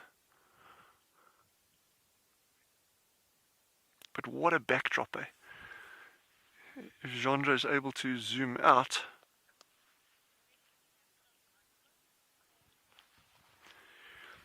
Paul, this distance that we're at now, Jean-André is zoomed in quite a lot. We're still about 60 yards from these animals, and we won't approach closer than this. You can see the key thing there is they are completely relaxed with our presence.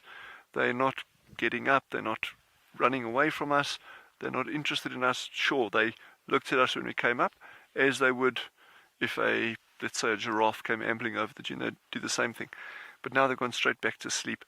And I think that's the very important thing with any game. Doesn't matter what it is, whether it's a mongoose or an elephant or a lion or a leopard or a cheetah or a buffalo, is don't try to get too close to animals. There's no need for it. There's no need to disturb animals. There's no need to harm animals. And for us, this distance is super comfortable. The other benefit of keeping a safe distance, the other benefit of staying this kind of distance away relates to a question that Hannah has just asked. Well, what if they see us? Well, Hannah, they actually have seen us. As we were walking towards the dune, one of them stuck their head up, had a look, and it went straight back to sleep. So if that answers your question there, and related to what I'm saying, is that we're posing no threat to them at all. They don't see us as a prey item. But the other big advantage with keeping a distance is that there's always the potential for them to see something else that they may regard as a prey item, like a steenbok or a duiker or a springbok in the distance, and then they can actually move down the dune and start hunting with us posing no kind of interference in that hunt. So that's very, very cool. It's a real privilege to be with these animals like this.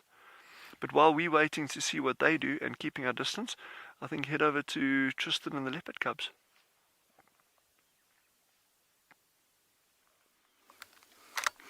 Well, it'll be interesting to see what they end up getting up to with Dylan.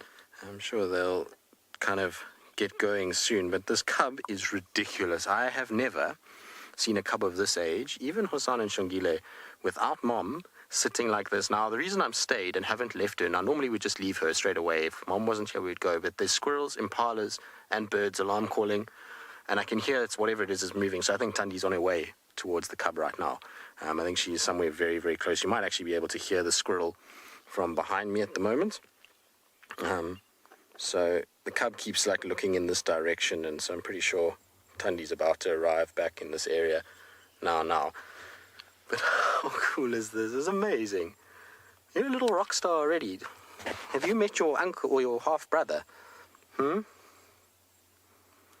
your half-brother must have taught you some tricks. For those of you that don't know who his half-brother would be, it would be Hosana, which is probably one of the most relaxed male leopards that I've spent time with. In fact, even one of her brothers in the form of Tamba, that was one of Tandi's litters before Tlalamba, he was also fairly chilled, but not at this age. Most of leopards at this age, like I say, without mom around, typically don't want anything to do with cars. They hear a car coming, and like I say, they just scuttle and hide. But you can see he's just kind of chilling there, taking it easy. Although now, since the squirrels have been alarm calling and the impalas have been alarm calling, it's been a bit different. You can see his back legs have come up onto the branch. It almost looks like he wants to move a little bit, and he's listening to those squirrels and paying attention. And that will be because he's probably already learnt that is potentially a sign of danger. So you'll find that he'll be a little bit more aware, and if he sees something, he'll just scuttle off that branch into a really dense, thick area. But that is just cuteness overload. I can't believe how relaxed this little cub is. I mean, we were talking, we were driving, and he didn't move at all. And even now, you know, normally if they feel like they haven't been spotted, then they'll stay. But as soon as you stop, often little cubs will skulk and go and hide. But he's not doing that at all. I can't tell you how cool this is to be with this little one. It's been weeks of looking for him. Hey, little one, are you listening to the squirrels? I'm sure mom is going to appear shortly. Like I say, we had impalas, squirrels, everything. So, pretty sure she's here. And it's in the direction of where she was this morning, so she could be coming back now. Alright, we're going to just sit here for another 2 or 3 minutes to see if mom arrives. And while we wait, let's send you across to and beyond Pinda, who are busy watching the rhinos as they move off, and I must admit, I'm quite jealous of the fact that they get to see them. Welcome back to and beyond Pinda Private Game Reserve. We're still with these 3 white rhinos. See those 2 cows crossing the road and the big bull just off to the right of them, currently busy scent marking. And give him a second and I'm sure he is going to cross the road too. following behind the two females.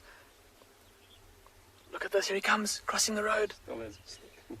Look at that.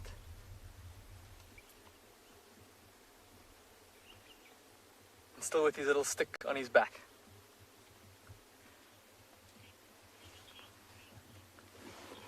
Sammy J, and I agree with you, it is a magnificent view. And they're starting to move off into this very thick bush on the left here where we won't be able to follow them. So let's try and move just a bit further forward and see if we can get one last glimpse of them before they disappear. Let's go nice and quiet.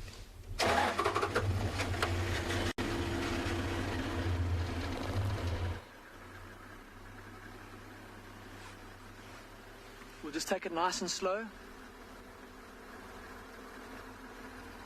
Now, while you were away, one of those cows got very aggressive towards this bull, and it's becoming more and more evident that she is getting to the stage where she's going to be coming into estrus, and this male is showing interest in her, and she does not like that. She came running towards him, making this almost like grunting, bellowing sound. So I'm just going to stop us there. Let's just take us back a bit. Okay, there we go.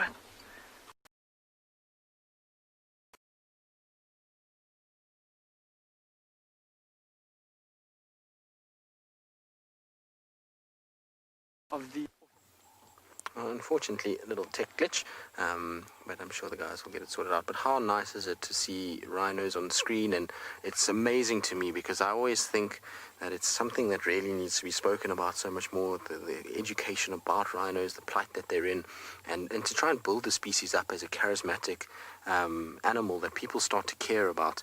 I often find with animals, particularly on what we do, people start to bond with them, and the more they bond with them, the more likely they are to support some sort of conservation work within the rhino sort of sphere, or any animal really. And so, you know, I'm really glad that we can have a situation where we can spend time with rhinos and talk about them and have conversations about them. It's really kind of a cool thing to see. Anyway, the squirrels stopped shouting, but I keep hearing stuff around here, so I'm sure Thandi is right here somewhere. Just haven't spotted her yet. I'm waiting for that little chuffing sound or that little soft contact call, which will then indicate where she is. But like I say, if we don't see Thandi within the next 2-3 minutes, then we're going to move on. We'll leave the little cub to itself. But this is invaluable for us as a effort to get this little cub habituated. Spending time with the cub at this age and showing it that we are not hurting it, we're not going to go near it, we're not going to kill it, we're not going to chase it, is absolutely the best way to habituate cubs. And in a situation where we're going to have the benefit later on of being able to watch this cub grow and become this, you know, young male leopard. And young male leopards for me are always one of the most amazing animals to watch. They generally are full of nonsense, as was evidenced by yesterday morning's play session. And they just have this kind of way about them that is incredibly fun to see them growing up. And I mean, if this little cub survives, we're in for an absolute treat over the next 2 years. If I just think of the sightings we had of Tamba and Hosanna and what those two cats gave us, having this little one around is going to be amazing. I mean, look at that. You're more relaxed than your older sister, Tlalamba. You know that. Even Tlalamba at this age, at her age, where she's now a leopard on her own, doesn't even sit this still for us, or your mommy, to be honest. Look at that. He's got such a serious face like his older brother. So Tamba, who was, like I say, the litter before Tlalamba, Thandi's litter, had also the most serious look on his face all the time. He always looked like he was this business cat and he had things to do. And so not a goofy face. And this one is the exact same. It's got this serious little face. He's watching us and just making sure that we know who's in charge already. I can promise you that, little one, that you have already melted many a heart this afternoon. Oh, look at that. To show the confidence to turn its head away from us and almost start falling asleep while we sit here is unbelievable. Look at that. Little one, you are very trusting of us already. It's so cool. That is just adorable.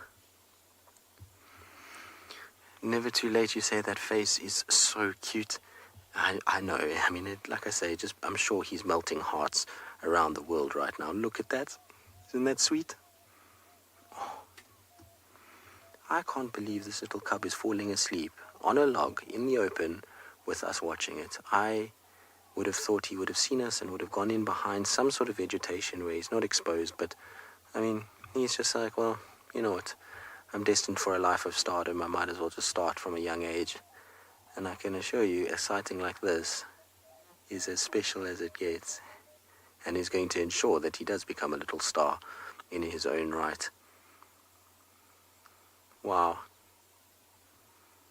I don't think a lot of people appreciate how special this is and how lucky we are to see a cub behave in this way. Like I say, I've spent a lot of time around leopards, and particularly cubs, and over 11 years of following them around. I can assure you that this is probably other than Tiani, this is the only cub that I've seen behave like this, where it's at this age so relaxed with our presence, where mom hasn't been right near it. It's an amazing thing to see. Even Tiani, to a degree, when she was on her own, when we used to find her on her own sometimes, she would just kind of creep off and, you know, wouldn't really sit out in the open like this.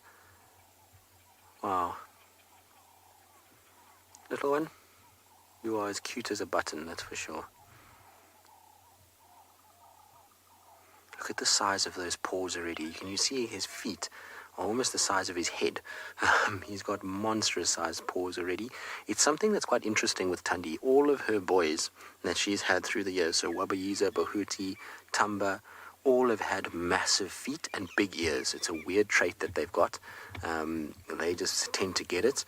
I will say this though, he looks slightly different to what the cubs, or what Tamba looked like when he was a boy, and even Wabayiza. They had a slightly different look about them. So maybe it is a different father. I mean, we know that Wabayiza was different to Tamba, but maybe it's a different grouping, and not Tingana that's had this cub with Thandi. Maybe Mulawati. I mean, it's difficult to say.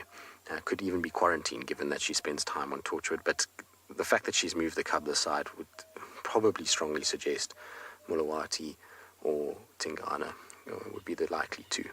All right, well, I'm going to sit here and probably leave fairly shortly, because no sign of Thandi just yet, and it's the right thing to do. And so while I just probably have one last look around for Thandi, we might do one more little short segment with this little one. Let's send you across to Steve and see how he's going this afternoon.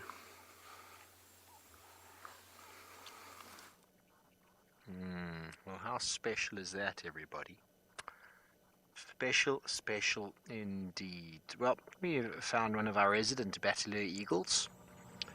And I wonder out there how many of you using the hashtag Wild Earth or getting it on the YouTube chat stream can tell me real quick, is this a male or is this a female? And don't worry if you don't know, you can learn something today. And it's very easy to identify them when they're flying, male and female. But, well, that's if you can see under the wing. But when they're sitting like this, not as easy to see, even when they sit next to each other. So send through any answers that you have. And don't forget that no answer is a wrong answer. It's just need for a little bit more insight. It's always important with elements like this to be able to learn and to grow knowledge.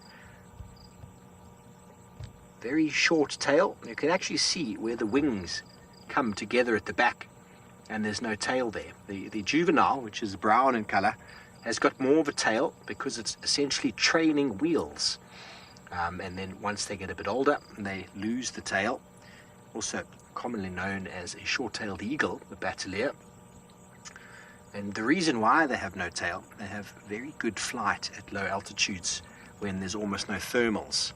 The tail is used to elevate a bird, and obviously they use it for steering as well as for getting some lift. We see it in the Wahlberg's eagle, which normally got quite a narrow tail. When they're low down trying to get elevation, they fan their tail out, and that picks them up and gives them a bit of elevation. Whereas the Bateleur eagle, they're very good at flying early in the morning when no one else is able to fly, no big birds that is, without expending a lot of energy.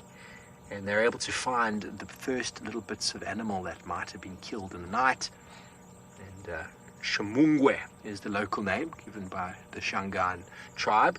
Shumungwe, and they believe that the Shumungwe is always the first bird to find a prey animal, and to mark it as their prey animal, they defecate on it.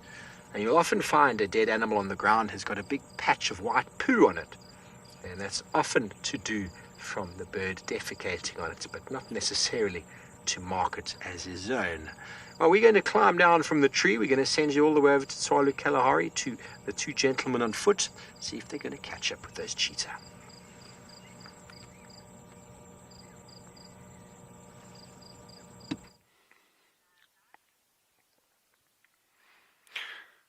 Our cheetah are still fast asleep. So, but in the meantime, on this dune crest, there's a number of these lovely scraggly looking little bushes. And I think many of you will know the flower jasmine, with that incredible scent, that super subtle but very sweet scent. So this is what we call wild jasmine. And you can actually use it for scenting rooms. That it's very effective. It really pervades a room very easily. But what's really interesting as well, it's got this long seed pod on it, like that. And I'm not going to take a lot. This one's actually been parasitized a little bit, but you can actually take, you see it comes out in long strips like that, and you can actually eat this inner part. Very high moisture content, and it tastes absolutely terrible. So don't try it at home, but you can eat it. You know, if you happen to be lost in the Kalahari one day and you need water. But yeah, they also germinate super easily. I think that'd be quite fun as a horticultural thing. So there's a lot out here if you just start looking. I was also looking, and I don't know, I'm going to ask Andre, because he's a master cameraman, if you can actually zoom in on these guys. I don't know if you'll even be able to see them. Can you see those ants? Is that too small? We have the most minuscule ants I've ever seen in my life. And our pangolin researcher, Wendy, who's been working at Tswalu now for 5 years, she's become a bit of an ant guru. So I'd have to check with her who these are. But they are tiny. Each ant individual is probably less than 2 millimeters in length. And again, I know I keep saying it, but it just highlights that on any piece of ground, there are so many things that can actually be found and seen apart from the big ones. See what else I can eat you.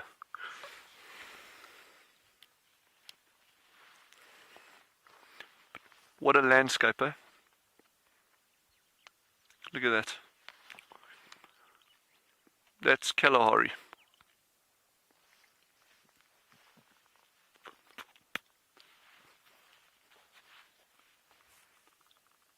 Beautiful.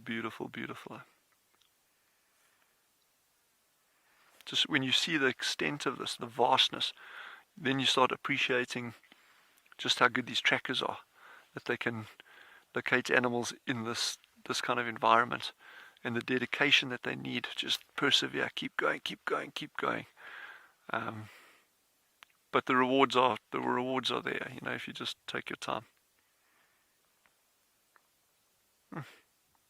We've probably got another 45 minutes to sunset, and hopefully, because we think these males haven't eaten for the past 4 days, certainly nothing substantial that we can see. Hopefully they're going to get up and move in the not too distant future, and then we're definitely going to bring you with on this. So wild jasmine, ants and cheetah, all in one spot. How cool is that?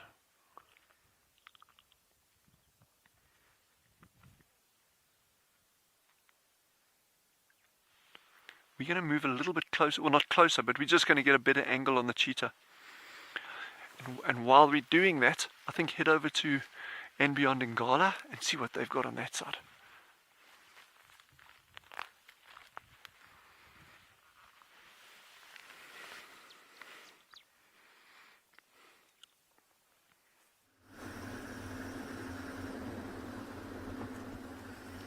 Welcome back to And Beyond Ngala.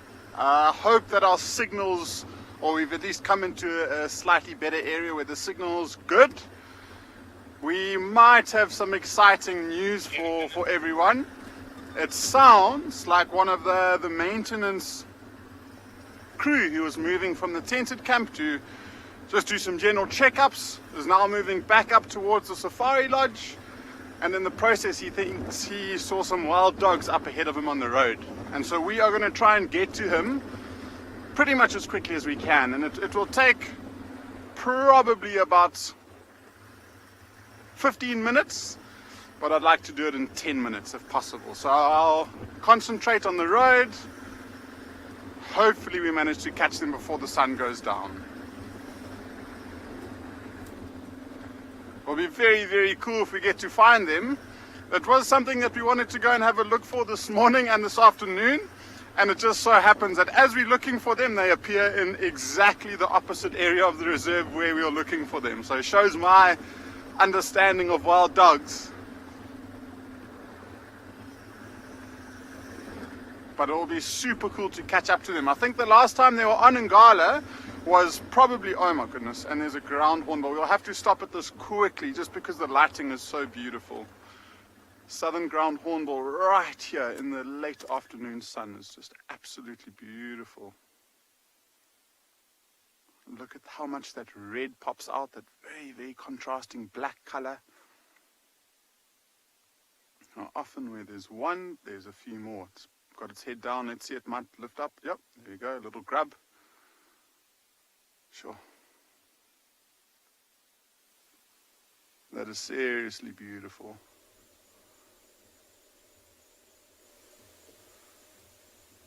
Alright, I know we're not going to spend too much time here. I would really like to see if we could try and get a view of those wild dogs. So I am going to keep going for now. I just thought it was such a beautiful opportunity for us to quickly show you it. But in the meantime, I'm just going to keep driving. See if we can cover as much distance as we possibly can in as short a time as possible.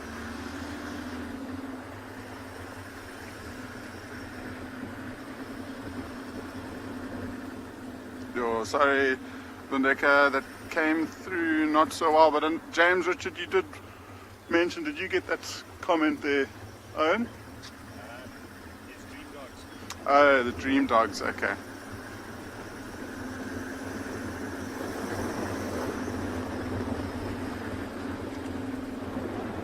Oh, this is probably my favorite time of day to be driving, especially in this area. It's just got this, feels like you're driving on this golden blanket. Okay. So, Lundeka says she doesn't trust my driving whilst I'm driving and trying to talk to the audience. So we're going to be sending you back to Tristan, and I'm going to try and catch up to those wild dogs. So hopefully we'll see you soon within the next 10 or 15 minutes or so.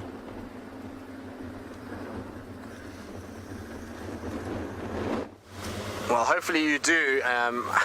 It'll be awesome if you do. We've left the little cub, obviously, with Tundi not being there.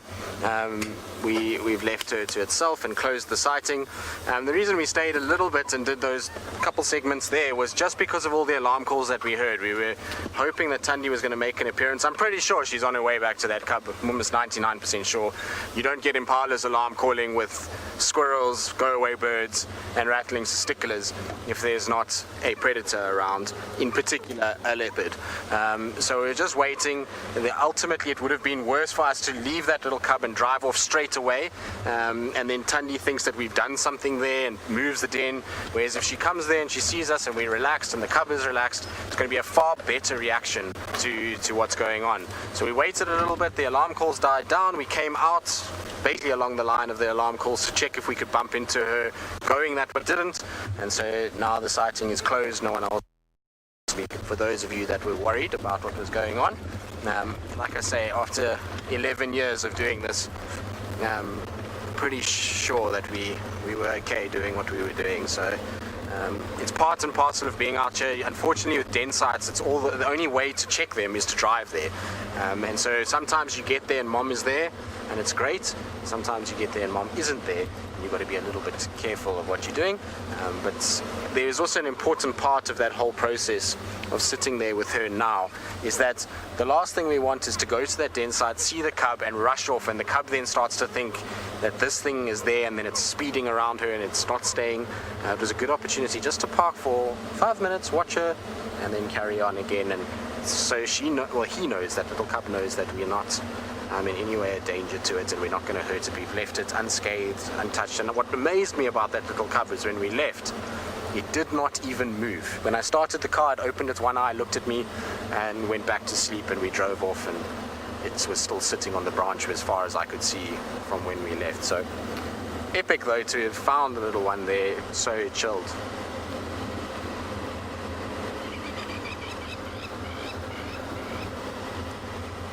Barbara, who so kindly sponsored our afternoon safari today, you're saying hopefully when there's a real predator, the little one won't be so chilled. I can assure you that if there was a real predator, that would be the case. You must remember that this little cub yesterday in the morning and in the afternoon saw mom with us there, and mom's response to us was not aggressive.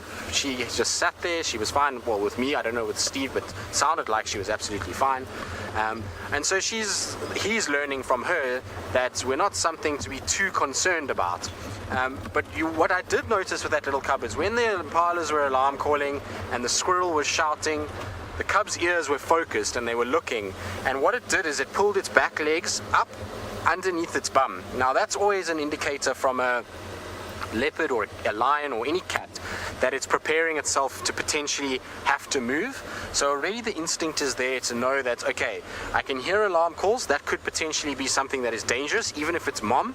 I've got to just sit and I've got to wait now, and I'm going to just be dead still because I don't want to attract attention to myself. I'm going to rely on my spotted pattern to keep me camouflaged, and then for me just to be quiet as possible and assess what's going on. If it spots a predator, then it slinks in underneath all of that thick overgrown vegetation, and it would be really difficult for a hyena or a lion to get into where that cub is. It would just go into a little erosion gully, and there's this intertwining mass of sticks that makes it near impossible to get into.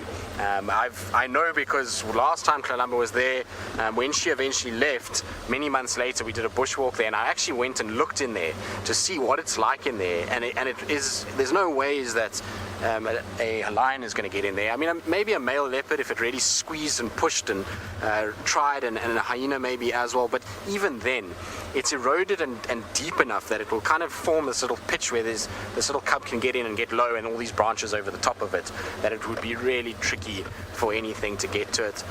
So you could see that it was already has that instinct to watch, and so if there was a predator that came, it would just slink away and try and hide.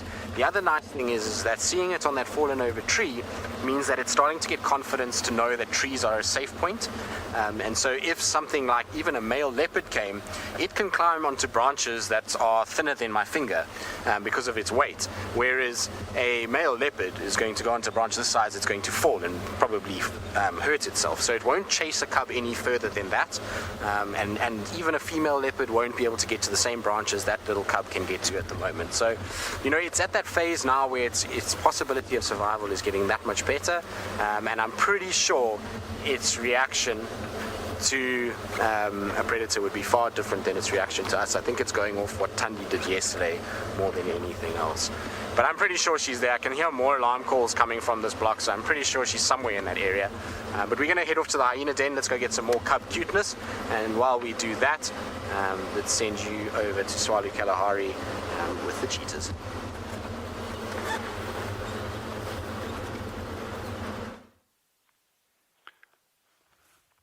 These lads are doing very little at the moment, apart from getting some probably well-deserved rest. We haven't moved closer at all. What we have done, just to try and get a little different angle, is we kind of moved in an arc around them. But where we are is probably about as good as we're going to get for the moment. So we are hoping that they are going to start standing up, stretching just now. Typically they'll do that and then lie down again. So they can do that a couple of times before they actually move off. Unless, of course, something else comes along. The other advantage And I'm going to ask Jean-Andre if you can just look at that view behind me. You see these big open plains. The other really good advantage of spending time up in these dune crests is it's a very, very, very good vantage point for looking out for things like aardvark, and if we're very lucky, even pangolins at this time of day. So while we're waiting for these cheetah just to start actually doing something other than sleeping, we're going to sit here and keep our eyes peeled for aardvark. Have a look. I found something really cool here. Sorry, it's very dry and broken. But look at the size of this beetle. He's missing all his antenna, some parts of his mouth, quite a few of his legs, and his whole.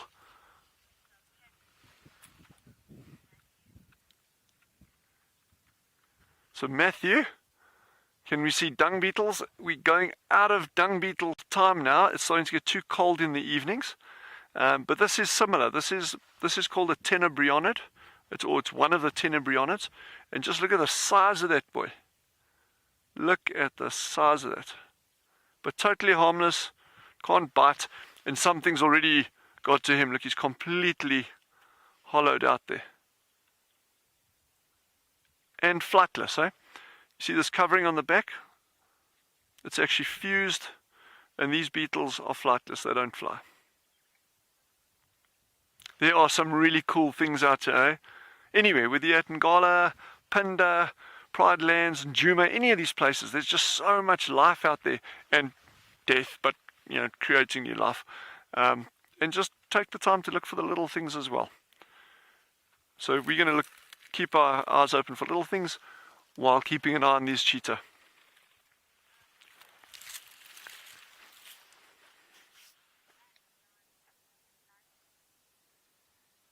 So we're going to keep scanning these dunes for any sign of aardvark while waiting for this cheetah to do something.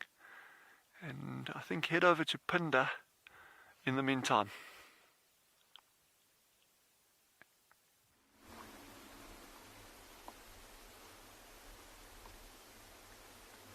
Hello and welcome back to And Beyond Phinda Private Game Reserve. Have a look at what we've found. We've come back to this pride of lions, and look at this. Two of the lionesses have climbed up into this big marula tree, and they're busy scanning off into the distance. Like I said earlier, it looks like the one is going to push the other one out the tree.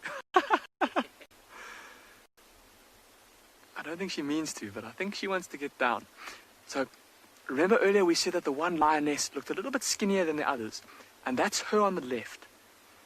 So perhaps her being a little bit skinnier, she's wanting to try and hunt again, wanting to try and catch something to eat to fill her belly.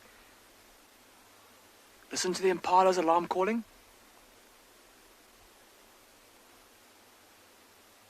I don't know if you can hear that barking sound in the distance. The Impalas, I think they've spotted one of the male lions who's just gotten up and started to walk. Oh, alarm calling at him. I hope that lioness wasn't planning on trying to hunt one of those Impalas, because if she was, that male has just gone and blown the whole thing for her. Look at them lying down in the tree. Shame that one on the right is trying to get comfortable, and the one on the left, having now lain down, doesn't want her to move. Every time she moves, she just kind of lifts her lip in a bit of a snarl, saying, "Stop wiggling around, we're going to fall out if you move."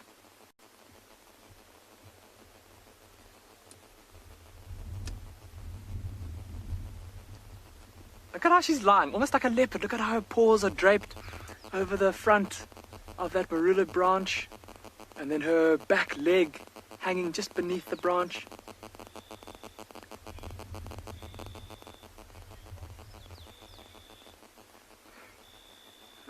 Tandon, you say that they're looking over the dinner menu. I think, yeah, scanning to see what's on the menu tonight. I can't see anything for the time being, just looking down into the valley below us. And that's maybe why that lioness on the left has decided to lie down. Now just taking it easy. Look how she's growling again. Ooh. She's saying, stop moving, you're going to push me out the tree. And the other one, ooh, she doesn't look comfortable, shame. She's saying, I need to get down from here. And this is where, ooh, there's even a bit of a growl now coming from that lioness on the left. And this is where, I'm sure, we've definitely seen lots of leopards climbing trees, like especially yesterday. We saw Thandi up in that big tree with her carcass, and we saw how graceful and elegant and kind of agile she was in that tree. Interesting to see now this lion, how hesitant and kind of shaky she looks in this tree. Now that she's managed to get up into the top, it's almost like she's kind of thinking to herself, how do I get down, or how do I position myself so that I'm comfortable? March, you're asking how high up they are in the tree. March, not terribly high. I would say maybe about 2 to 3 meters up, so maybe about 8 or 9 feet up in the air. So yeah, I think, to be honest, I think they were probably able to jump up there pretty easily. Didn't have to use too much climbing prowess or skill to get up there. And a fall from there shouldn't hurt them too badly if they do get knocked out. Look at that lioness, she's now looking up at the higher branch. Imagine if she jumps up there. She's maybe deciding that there's one lion on this branch, or 2 lions on this branch is too many. And so she's going to try and get up there. Apologies for the sounds of the vehicle in the background, everyone. So see how they're now looking off to the left? And that's where, just looking through my binoculars, I can actually see there is a male lion in that direction. I think it's that same one that we just saw now. He's obviously decided that he's had enough. Oh, listen to the growling again. Oh, she's going up. Yes. Of course now, though, she's going to be even more stuck, because getting down from there, and unless that other lioness moves, she's going to be snookered. Noise? Let's just hope that the one on the top doesn't decide to relieve herself while she's standing up there for the sake of the older lioness. Oh, so maybe deciding that the branch she was on not quite offering enough of a vantage point, and deciding that 1 or 2 is too many for that one branch. Maybe just trying to scan a bit further into the distance. Use that fantastic eyesight of hers to scan for any more potential prey.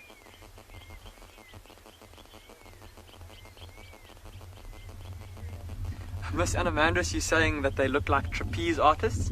Miss Anamandris, pardon me.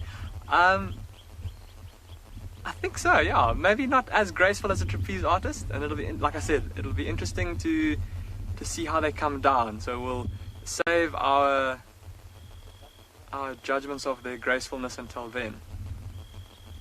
Look at how she's looking down at the older lioness. Almost like they're on like a bunk bed or something. And now just trying to get herself comfortable. Yeah, see now she's, like I was saying earlier, it's easier going up than coming down. And now trying to find a comfy spot that she can lie down where she doesn't feel like she's going to fall off. Look at how she's adjusting her kind of footing every now and then. And that lioness on the bottom log, or the bottom branch, the older of these 2 lionesses, and just that much more experience. Perhaps she's been in this situation before. Perhaps she has been the one to hop onto the higher branch and then find herself in this precarious position, and so she's obviously learned from experience and is not going to be joining the other one up there. Look at how her paw is dangling off the edge there.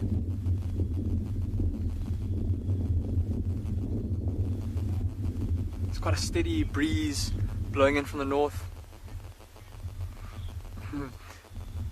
Michelle, you're saying that what goes up must come down. I agree with you, Michelle, and I think that this lioness on the top branch is dreading coming down. But it looks like for now she's managed to make herself relatively comfortable with that. Oh, still reshuffling, repositioning.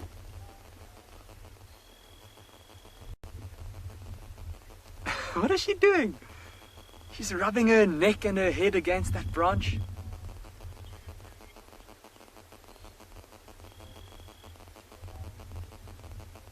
And still, look at how often she shuffles her feet, everybody. I don't know if any of you have ever climbed up into a big tree before, maybe gotten a bit carried away and climbed really high up into the tops of a tree and then not been able to come down. I know that I've had that before and had it quite recently, climbing up a mountain and then not being able to get down.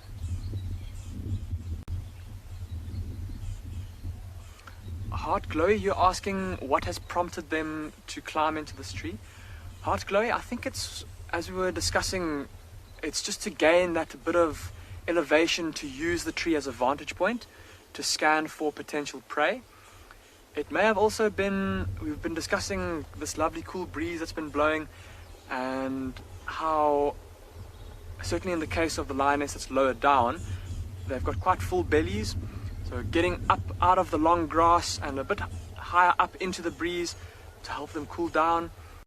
Also been a lot of biting flies that have been flying around in this area, and climbing up into the trees might help them to avoid those flies. Look how they're both readjusting in synchronicity. That bottom lioness still staring at us and looking back towards the male. Look at her put her foot on her head. Telling her, just stay there. It was comfortable.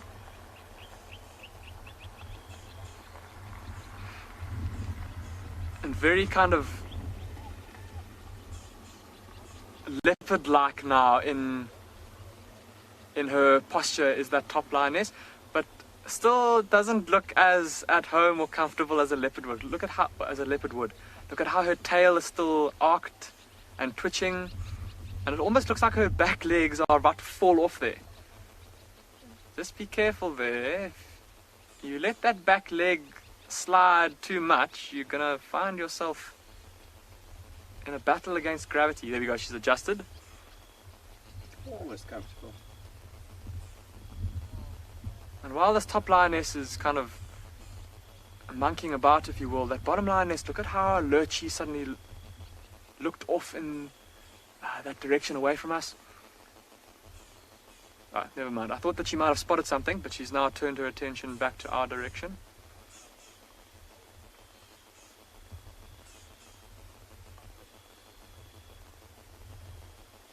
Isn't this just a pretty scene? Two lions up in a tree. Facing in different directions. It's almost like one of those signs that point in different directions to different cities around the world. We're gonna spend a bit more time with these lions and see what they get up to. But in the meantime, we're gonna send you across to Djuma and see what Steve has got for all of you.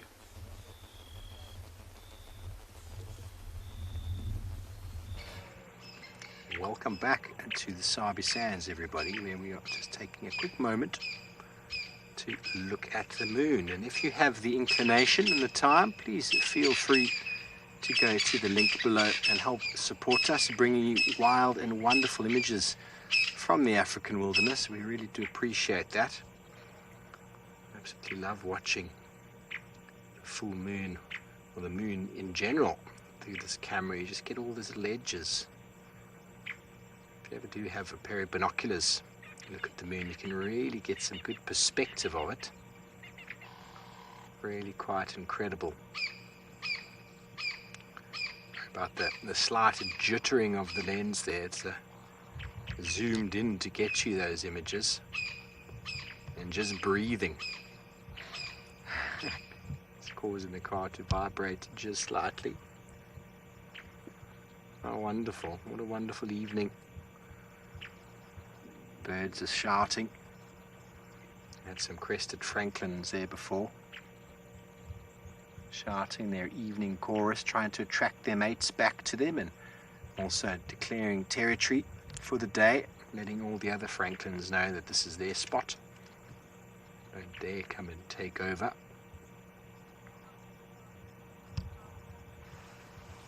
Rico, how wonderful indeed. Does it make one want to howl slightly? I always want to howl at the moon when it's full. I definitely feel that it has some enormous amounts of gravitational effect on my body. Tentacle, you want to howl at the moon? Well, go ahead. No one's stopping you from howling. I howl quite regularly at the moon. It has behavioral changes over the oceans, over the land. How is it not going to affect people? I know many individuals who swear by the fact that the moon affects them. Absolutely gorgeous. Well, from the moon in the sky over to the western side of the country to Tswalu Kalahari to see what they've got for you this time.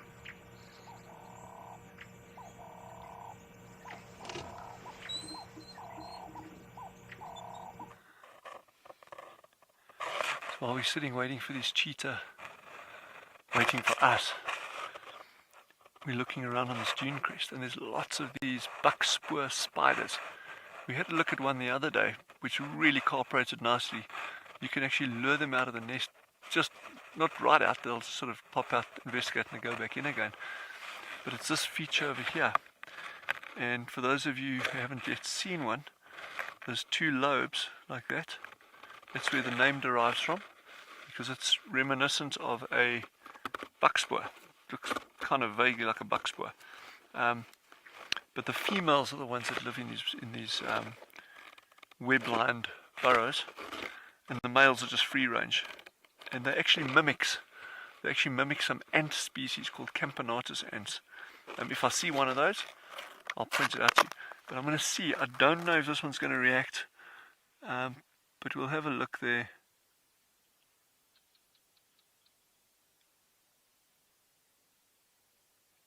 There you go. See it?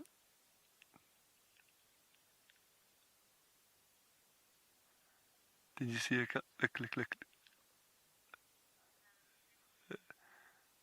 So she thought we were a prey item. So I'm not going to push my luck.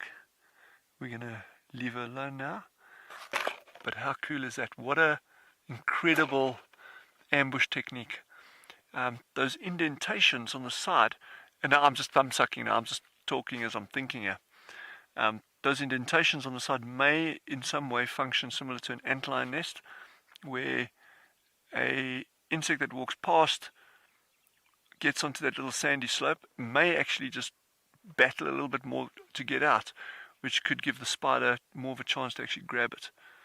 But I don't know, I'm just thumb sucking there. But that's just kind of looking at the design. And sometimes that's what you should just do, just sit and look at nature, instead of just, well, that's what the books say, therefore that's what happens.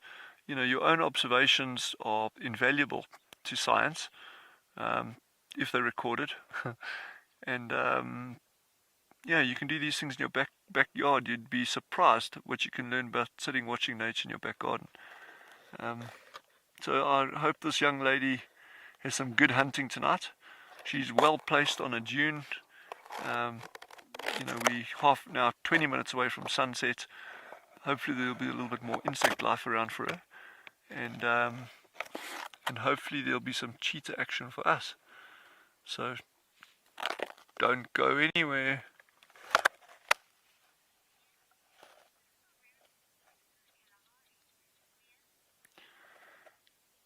Yeah, and that's wow, what a question. What is the rarest insect in the Kalahari? Shush. To answer it plainly, I'd have to say up front, I have no idea.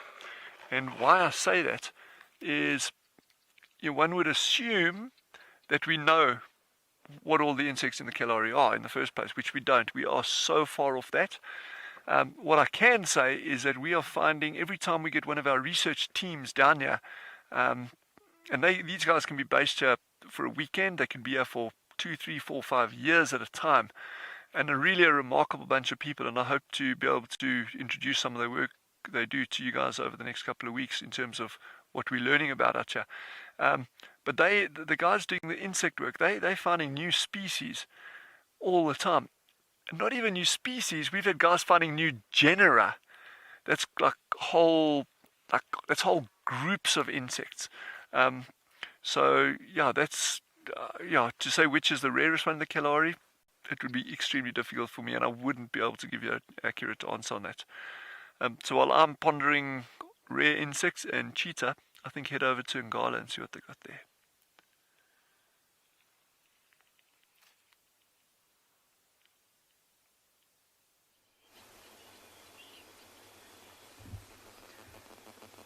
Welcome back to and beyond Pinda Private Game Reserve. We're still with this lioness up in this marula tree.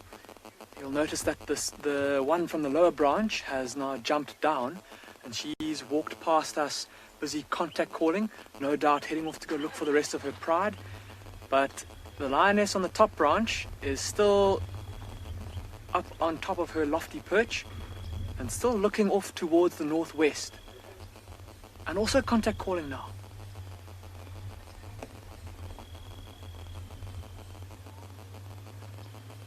And I don't think it'll be too long before she comes down too. We've been giggling and debating about how she's going to come down, and I think if we are patient, we're going to get to see it. So get your scorecards ready, everyone. I'd love to hear, when she does come down, how you rate her performance of climbing out of this marula tree.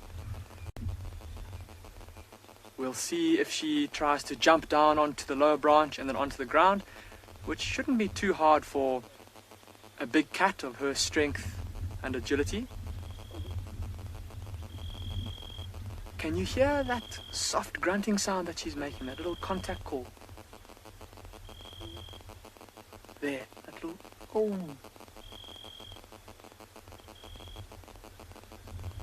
That's her calling out to the rest of her pride. Okay, so apparently it's just not audible, and it's because that sound, although to us we can hear it, it's a very low frequency sound, and the microphone might not be picking it up on the camera. But it kind of sounds, I'll try and do my best impersonation of a lion contact call without sounding too convincing that the lioness thinks I am a lion, but it's something like this. Oh. Oh. Oh. Obviously wasn't convincing enough that she looked towards me, but that's kind of what it sounds like. And like I said, it's a low frequency sound that will travel vast distances and will help her to keep in contact with the rest of her family. But while we wait for her to come down, we're going to send you across to Juma to Steve, who's got some giraffe.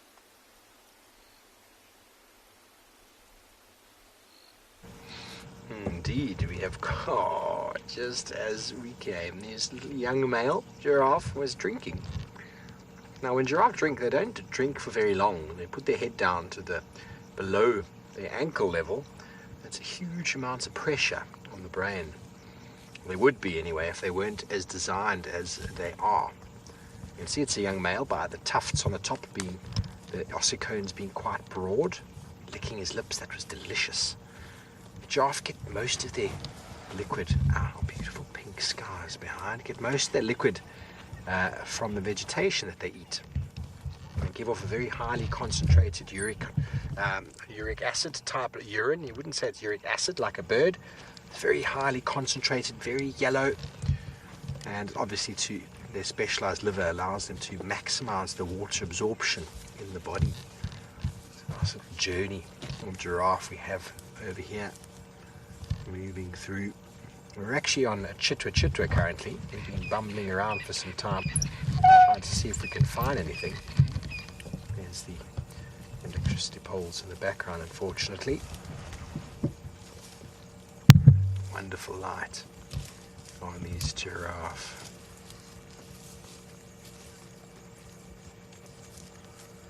Okay, very good. Well, we've got our spotted giraffe. We're going to send you over to the to the east and beyond Pinda. We've got some cheetah on the move.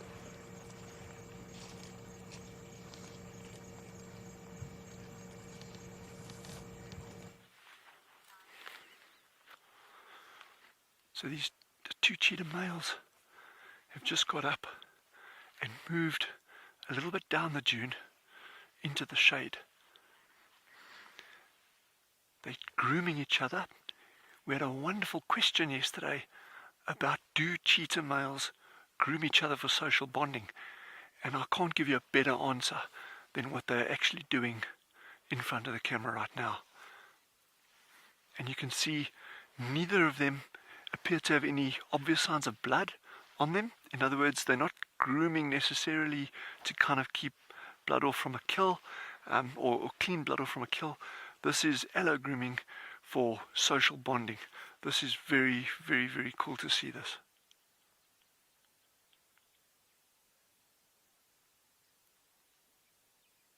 And this is what I'm talking about when I say just spend time with animals. You know, we can move around from one sighting to another, to another, to another.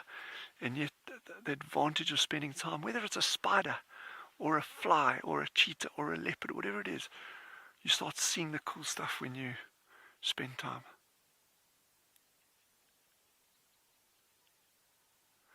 So he's either trying to get hair out of his mouth from the grooming. They've got incredibly coarse tongues. Those of you who have any domestic cats at home will know how coarse the tongues are. These are just on a bigger scale. And obviously when they're grooming, that helps get rid of any of the loose fur. It helps remove parasites as well. And then obviously they'll have to try to get rid of that fur. And some of it actually gets into the digestive tract, but then gets passed out. This is lovely to see.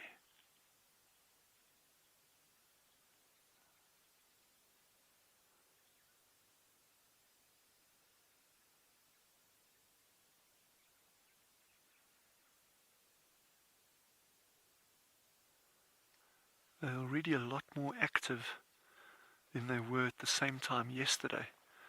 And I think that's got to do with hunger. You know, we know they, almost certainly it was 4 days ago last that they had caught something. We don't know what it was, but their bellies were really full. So as each day progresses, they'll be getting hungrier and hungrier. And Linda, it is very sweet to see this bonding. And it's important for them, you know, they rely on each other for everything, for defending their territory, chasing out intruding males, protecting each other if there's danger around, watching out for danger, helping each other pull down large prey items. So it is sweet to see this. I mean, this is good teamwork, and I think it's a lesson that a lot of us could learn about it. You know, I'm talking generically now. I'm getting all philosophical now. Cheetah make me philosophical.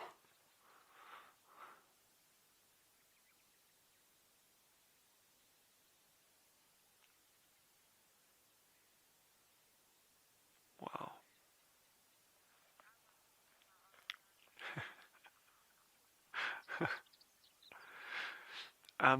You may, the incredibly amazing, wonderful, stunning leopard viewing that you've been having with Tristan and the gents down in the Lowveld, you may have noticed the difference in the spot patterns.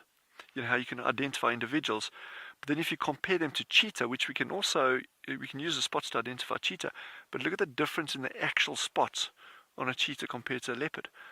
Leopard typically have what we call a rosette pattern. And imagine you put your 5 fingers together in a ball like that, dip them into some paint, and then put them on a sheet of paper. That's kind of like the pattern that you're going to be getting on a leopard. Actually, have a look on the ground over here. The spot patterns on a leopard would be clustered like that. You know, that would be a leopard, whereas a cheetah, it's just like individual spots all over the pelt. But you can still use those different techniques to actually identify individual animals.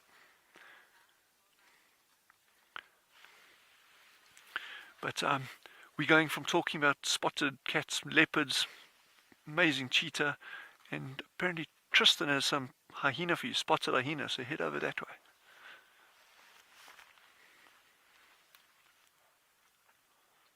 We do. We've just got Ribbon coming to the den. There was no sign of her. We drove down a little bit and picked her up walking to the den, so I'm hoping she's going to call the cubs out. But these hyenas have been feasting today. They are massively round. You can see here comes another individual, which is the first time I've actually seen another hyena at this den. It hasn't been active for ages. Listen, listen. I'm going to keep quiet so you can hear.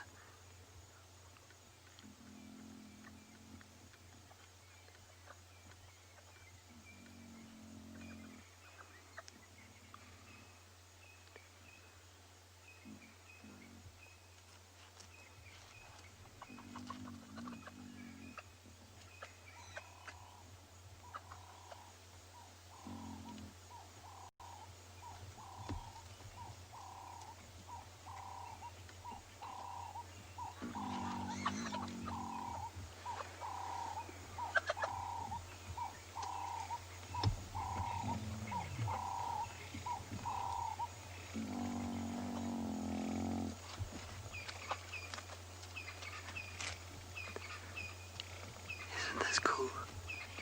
It's amazing to hear the noises these guys make. But these guys have definitely come off a kill. Both of them stink.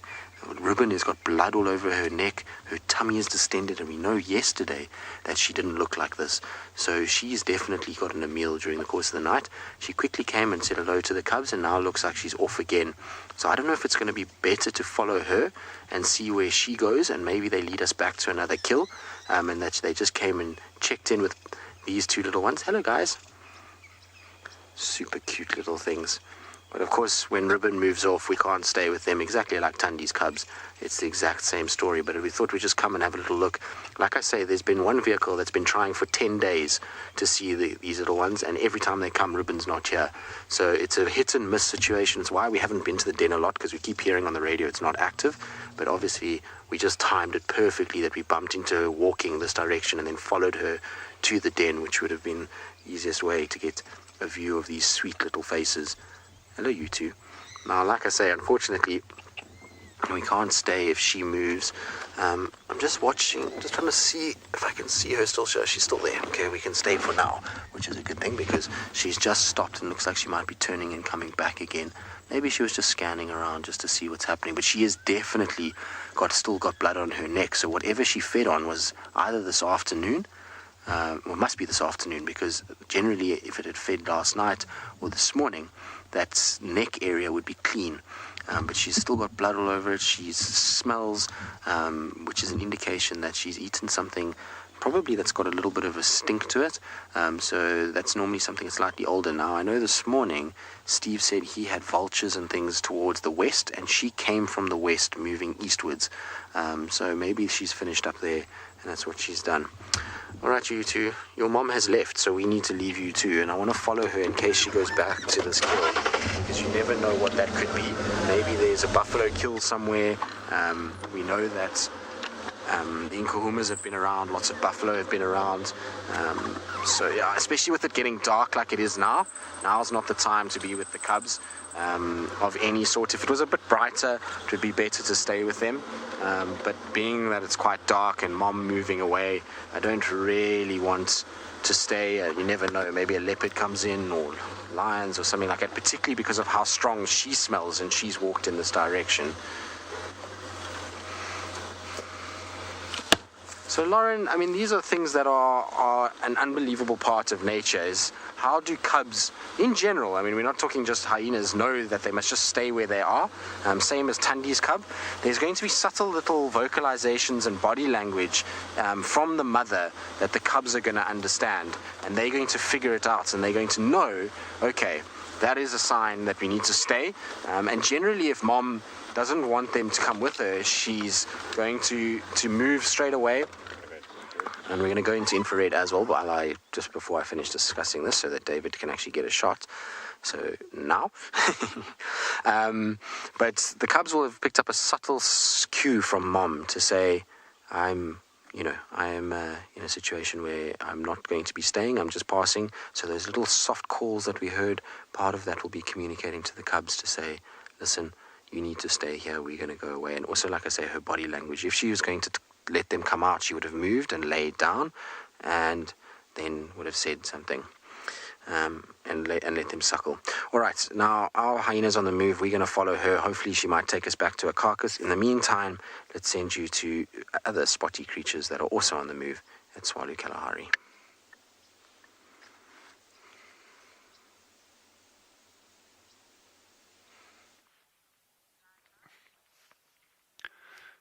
So these two cheetah boys have just got up and started moving.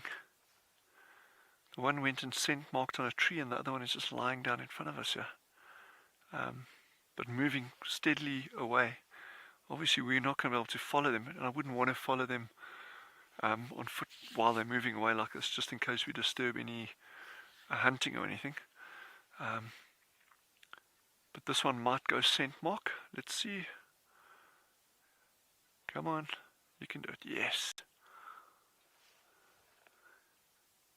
Now he should lift his tail, turn around with his backside towards the tree, lift his tail, spray. Tick, tick, tick, tick, tick. There you go. Come on, tail up. No, actually he's not even doing that. They're just doing the ablutions now.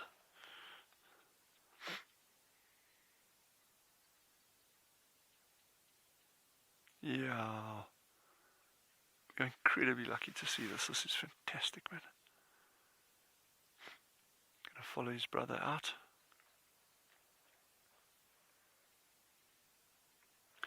Remember, I was saying earlier in the day, those of you who joined me on the drive, how they so frequently use these shepherd's trees with the weaver nests in them, and they've done exactly the same again.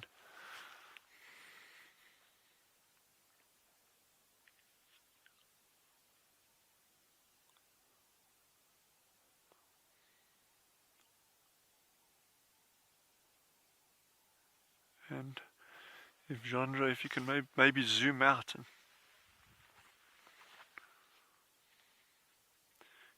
And Lynn, the colours are absolutely, I mean, yeah, I'll battle to find words to describe them.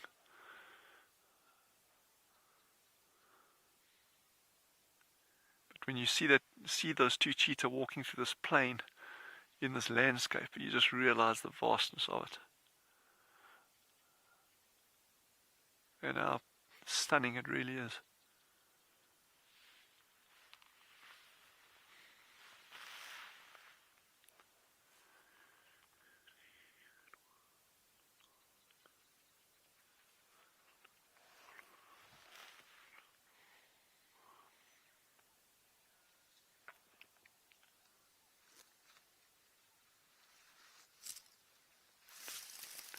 So they're going to be foraging now. So when we say foraging, hunting.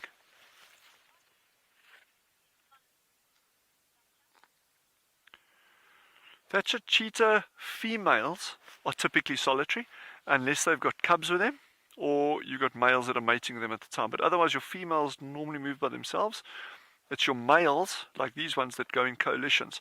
And you can get a group, the most I've personally seen is 5, but typically a coalition is 2 to 3 animals. So the females by themselves, the males in coalitions. And this coalition is now actively hunting.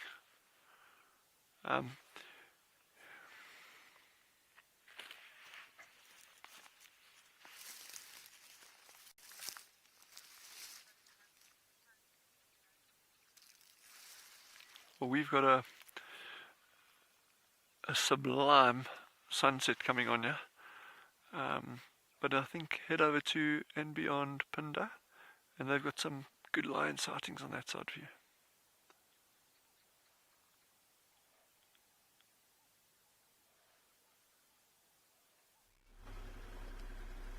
Welcome back, everyone.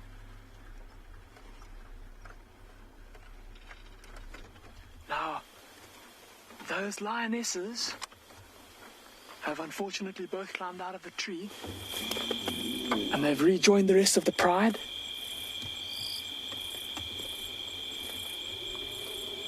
Look at this youngster coming to greet one of her siblings and her mother.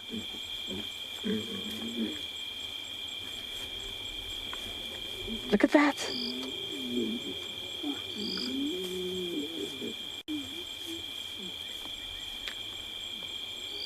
Listen to those groaning sounds, and look at how they rub, just like a domestic cat, how they rub their bodies and their tails against each other. So looking at them, it looks like there's just 5 of them here. That older lioness is missing, and I think she's gone a little bit further down this little track, and that's where that one youngster is heading. So we'll see where they go, and maybe they'll lead us to her.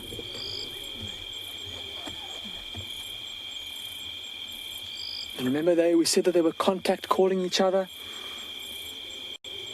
This is the lioness that was in the tree, the higher branch, the one that's closest to us.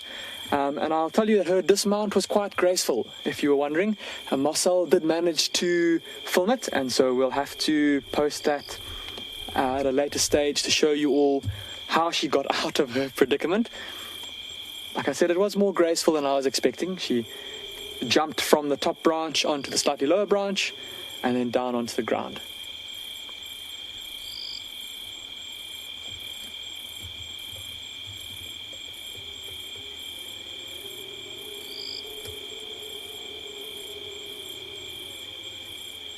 Now just looking back at us, listening for any sounds of potential prey, or of the two male lions who we've left behind us. I think they've decided that, because remember earlier we said that one male looked like he was quite interested in one of these lionesses. We thought that perhaps she was showing signs of estrus, or that maybe there were traces of pheromones in her urine that suggests that she might be coming into estrus. It appears that he's lost interest in her, so obviously that's not the case just yet. And they've now left this pride and gone off to continue with their territorial patrols.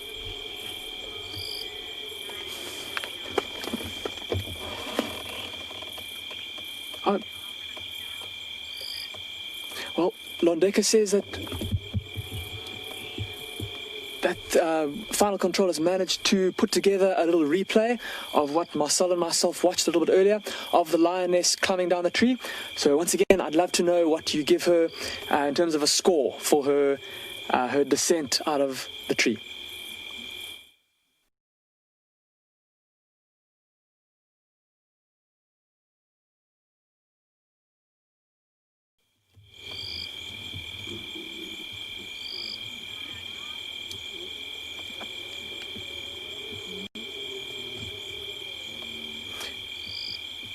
Yeah, so please let me know what you thought about her agility coming out of the tree.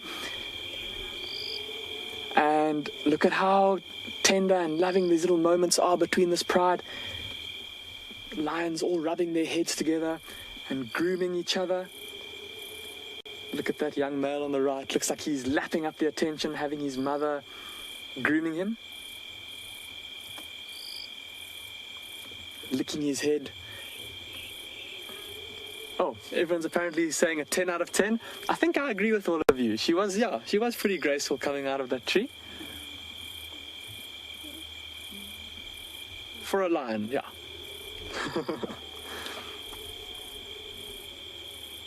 How precious these moments are. Just showing the strong bond that exists between mothers and their youngsters.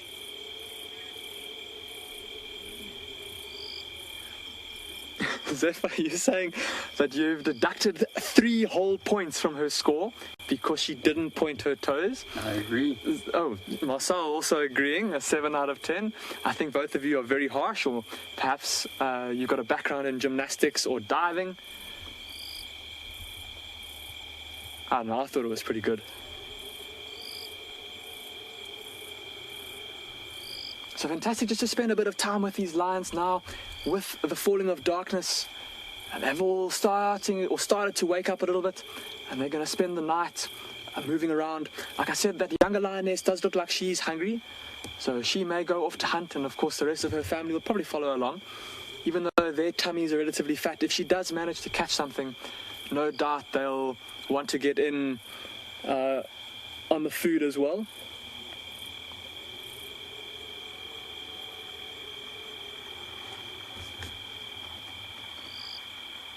Now, apologies everyone, there's a sound of a vehicle coming behind us.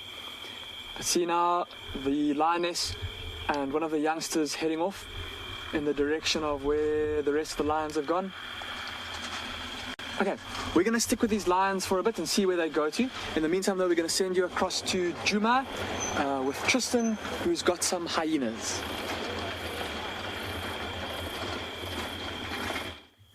We do indeed. We've got Ribbon, who looks like she's had the longest day possible, so they're not taking us to her carcass anymore. I think they've gluttoned everything down. She looks like a little barrel lying on the road. Why hyenas lie this way, I have no idea, but it's a common thing to see, and I'm pretty sure at some point we'll see even the back legs stretch out. Although I think they're too full to do that, because if they stretch their back legs out, they're going to roll down the hill. She's so round at the moment. But that is her in full-on chill mode. She's relaxing as much as possible. Oh, David, did our light go off? Oh, it's back. Well done, David. Yes, our light has been finicky of late. But it surprises me. I'm very, very kind of interested to see her behavior. Watch this. Watch. Look how she sniffs the air.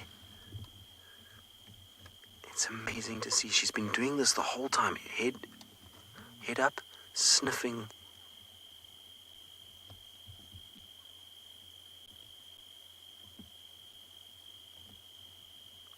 Isn't that cool?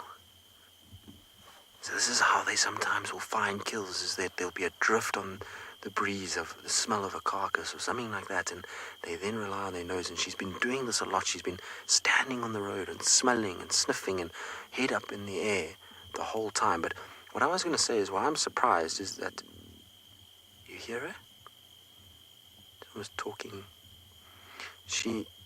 They've walked from the den to the road, pretty much a straight line to the road, and they've laid down here. It's almost like they just didn't feel like the nonsense of the cubs right now. I wonder if it's because she's so full that she's just, at that point where she's like, I just can't deal with being jumped on right now. So rather comes to the road and has now found a warm spot, because the road will be warm from the heat of the sun, and that's why they've decided to lie here rather than anywhere else.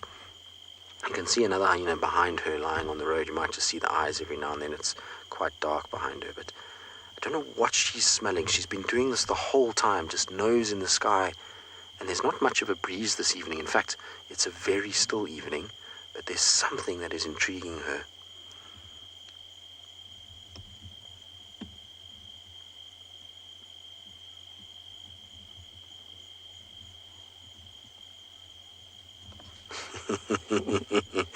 Emma in final control is saying that she's probably smelling that David and Lauren are back, and particularly the fact that David keeps leaving his shoes outside, and that's one of their favorite snacks.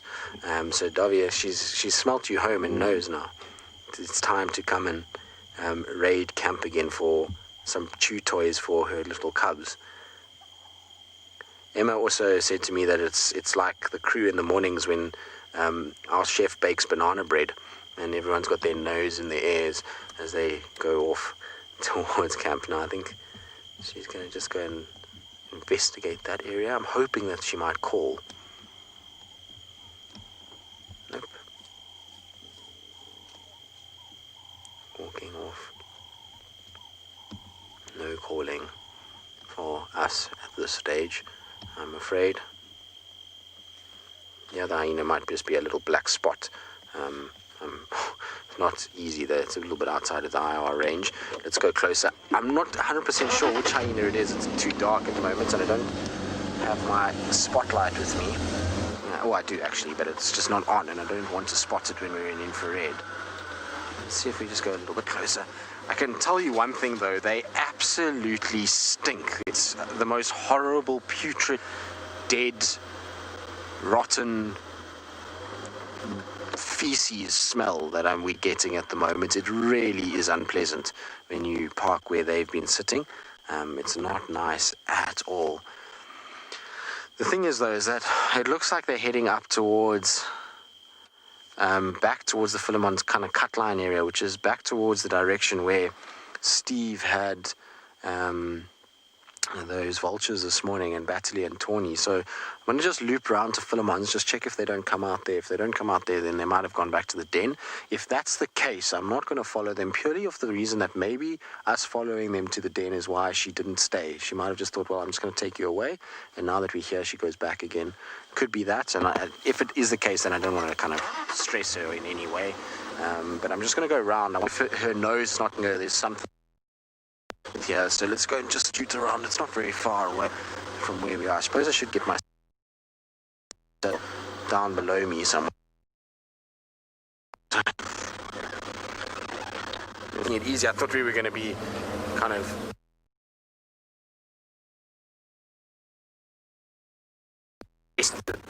kids, if you're watching, don't do this.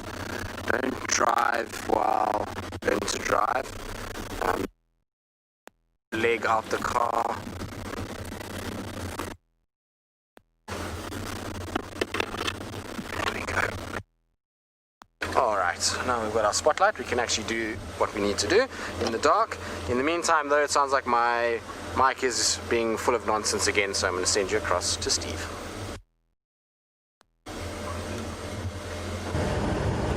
Welcome back to Djuma, everybody, and we are trying for what we call a last-minute leopard. But there's a hashtag out there for last-minute leopard, something we've pulled off many, many times in the past. The spotlight is out, as you can clearly see. We've still got the camera in color for now, but if we do find any animals, we will quickly switch over to the infrared spectrum. And this is an area Tristan, I'm sure he was talking to you now about what he potentially thinks has been going on. And the area I was following up on this morning, I was quite certain there was some form of a kill in the area, but I couldn't find anything. And it's possible that Ribbon found it. Hyenas have got that nose for those sort of things. And hopefully she's leading Tristan back there, so maybe we can find out what's been going on. But we're going to attempt to find, or at least cut any sort of direction that Hukumuri might have gone in after his altercation with Thandi last night. He stole what was left of her food. So we're just doing a big loop around sort of his familiar haunts to see if maybe he'll pop out. But then also looking for some nocturnal birds in the form of nightjars, maybe some bronze-winged coursers or an owl, or maybe even some lions walking. Lynn, I don't think anybody will ever see the opposite side of the moon. The moon moves as the earth moves, and it kind of tracks around like that. So there's always those funny sayings about the opposite side of the moon, what's going on the opposite side. I'm pretty sure everybody sees the exact same side of the moon because of the way that it actually moves around the earth. When it is the opposite side, I think it goes dark, in my opinion. Whenever I look at the moon, it looks the same, no matter where I've been. Obviously, the difference in its intensity and in the light it provides has a lot to do with your ambient light with regards to cities and pollution and that sort of thing. But I've yet to be to North America to see for myself what the moon looks like from there. Ooh, a herd of zebra have come in. They love to come in. Ooh, and that is a male leopard track. A herd of zebra and a male leopard track from this morning. The zebras like to come in for brief periods in the evening, and then by the morning they're gone again. They come and find some of our open areas where they can sort of hang out with the wildebeest and the impala, keep themselves nice and safe, and then by morning they leave again, back to some grazing somewhere else. Something I've seen quite commonly here. But that male leopard track looked like it was from this morning, because the zebra track's all over it, or unless those zebras have officially moved in the last little while. They would have slowly come in around sunset time, find themselves in the open area where they can spend the evening grazing, and the open area with other animals gives them a little bit more, or affords them a bit more protection against the various predators on the prowl.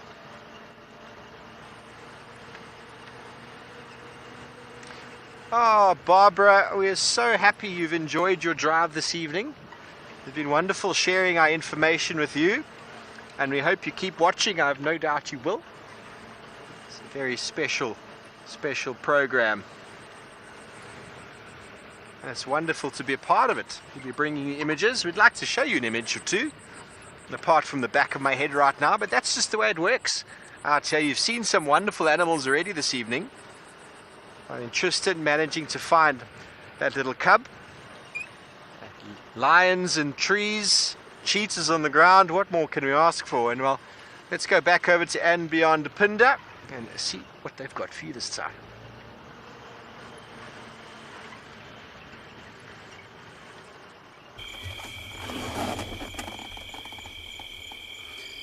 Welcome back to and beyond Pinda Private Game Reserve. We're still with this pride of lions. They have not moved far at all. See this young male lying here close to us with his back to us. And then just to his right, his sister. Look at how much smaller and more dainty she is. See her. She's busy grooming herself, busy licking her paws, using that tongue of hers to get any bits of grime or dirt out of her fur. And then just back of her, there's 3 heads sticking out the long grass. And that's another young male, another young female, and then the old lioness. We're still missing that one lioness. She hasn't come back just yet. And I wonder if she didn't maybe pick up an interesting smell. Maybe the scent of some potential prey that she's going to try and track down.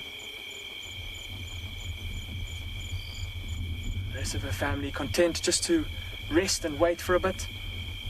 No doubt if she does call, that they'll all jump up and run to her. Look at this youngster here, busy grooming herself.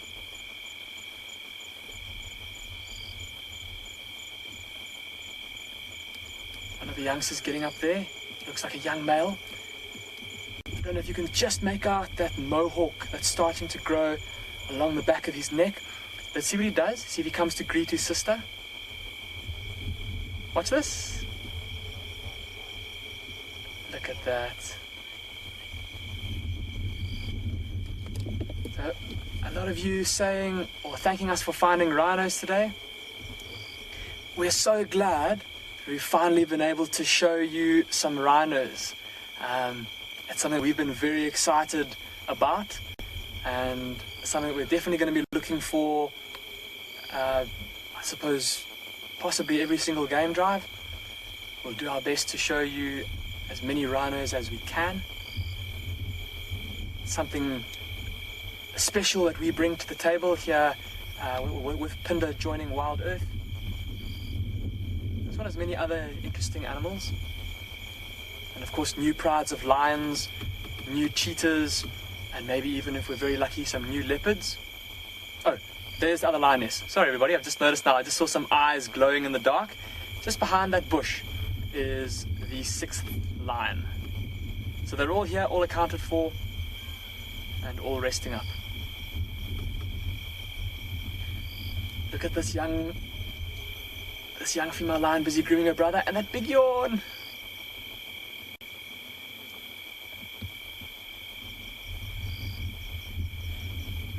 And look at that affection between siblings, grooming each other.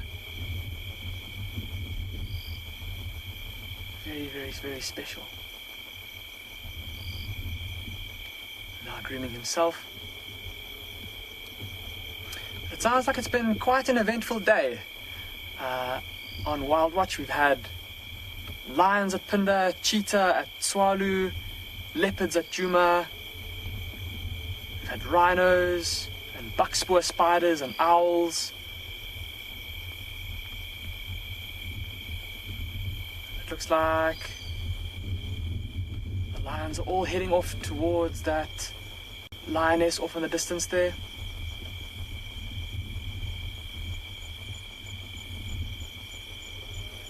And off they slink into the night. They obviously know that they've done their job for this afternoon. In terms of providing all of you with some wonderful entertainment. And I hope that you've all enjoyed your time with us here this afternoon. And we're going to be closing off for now.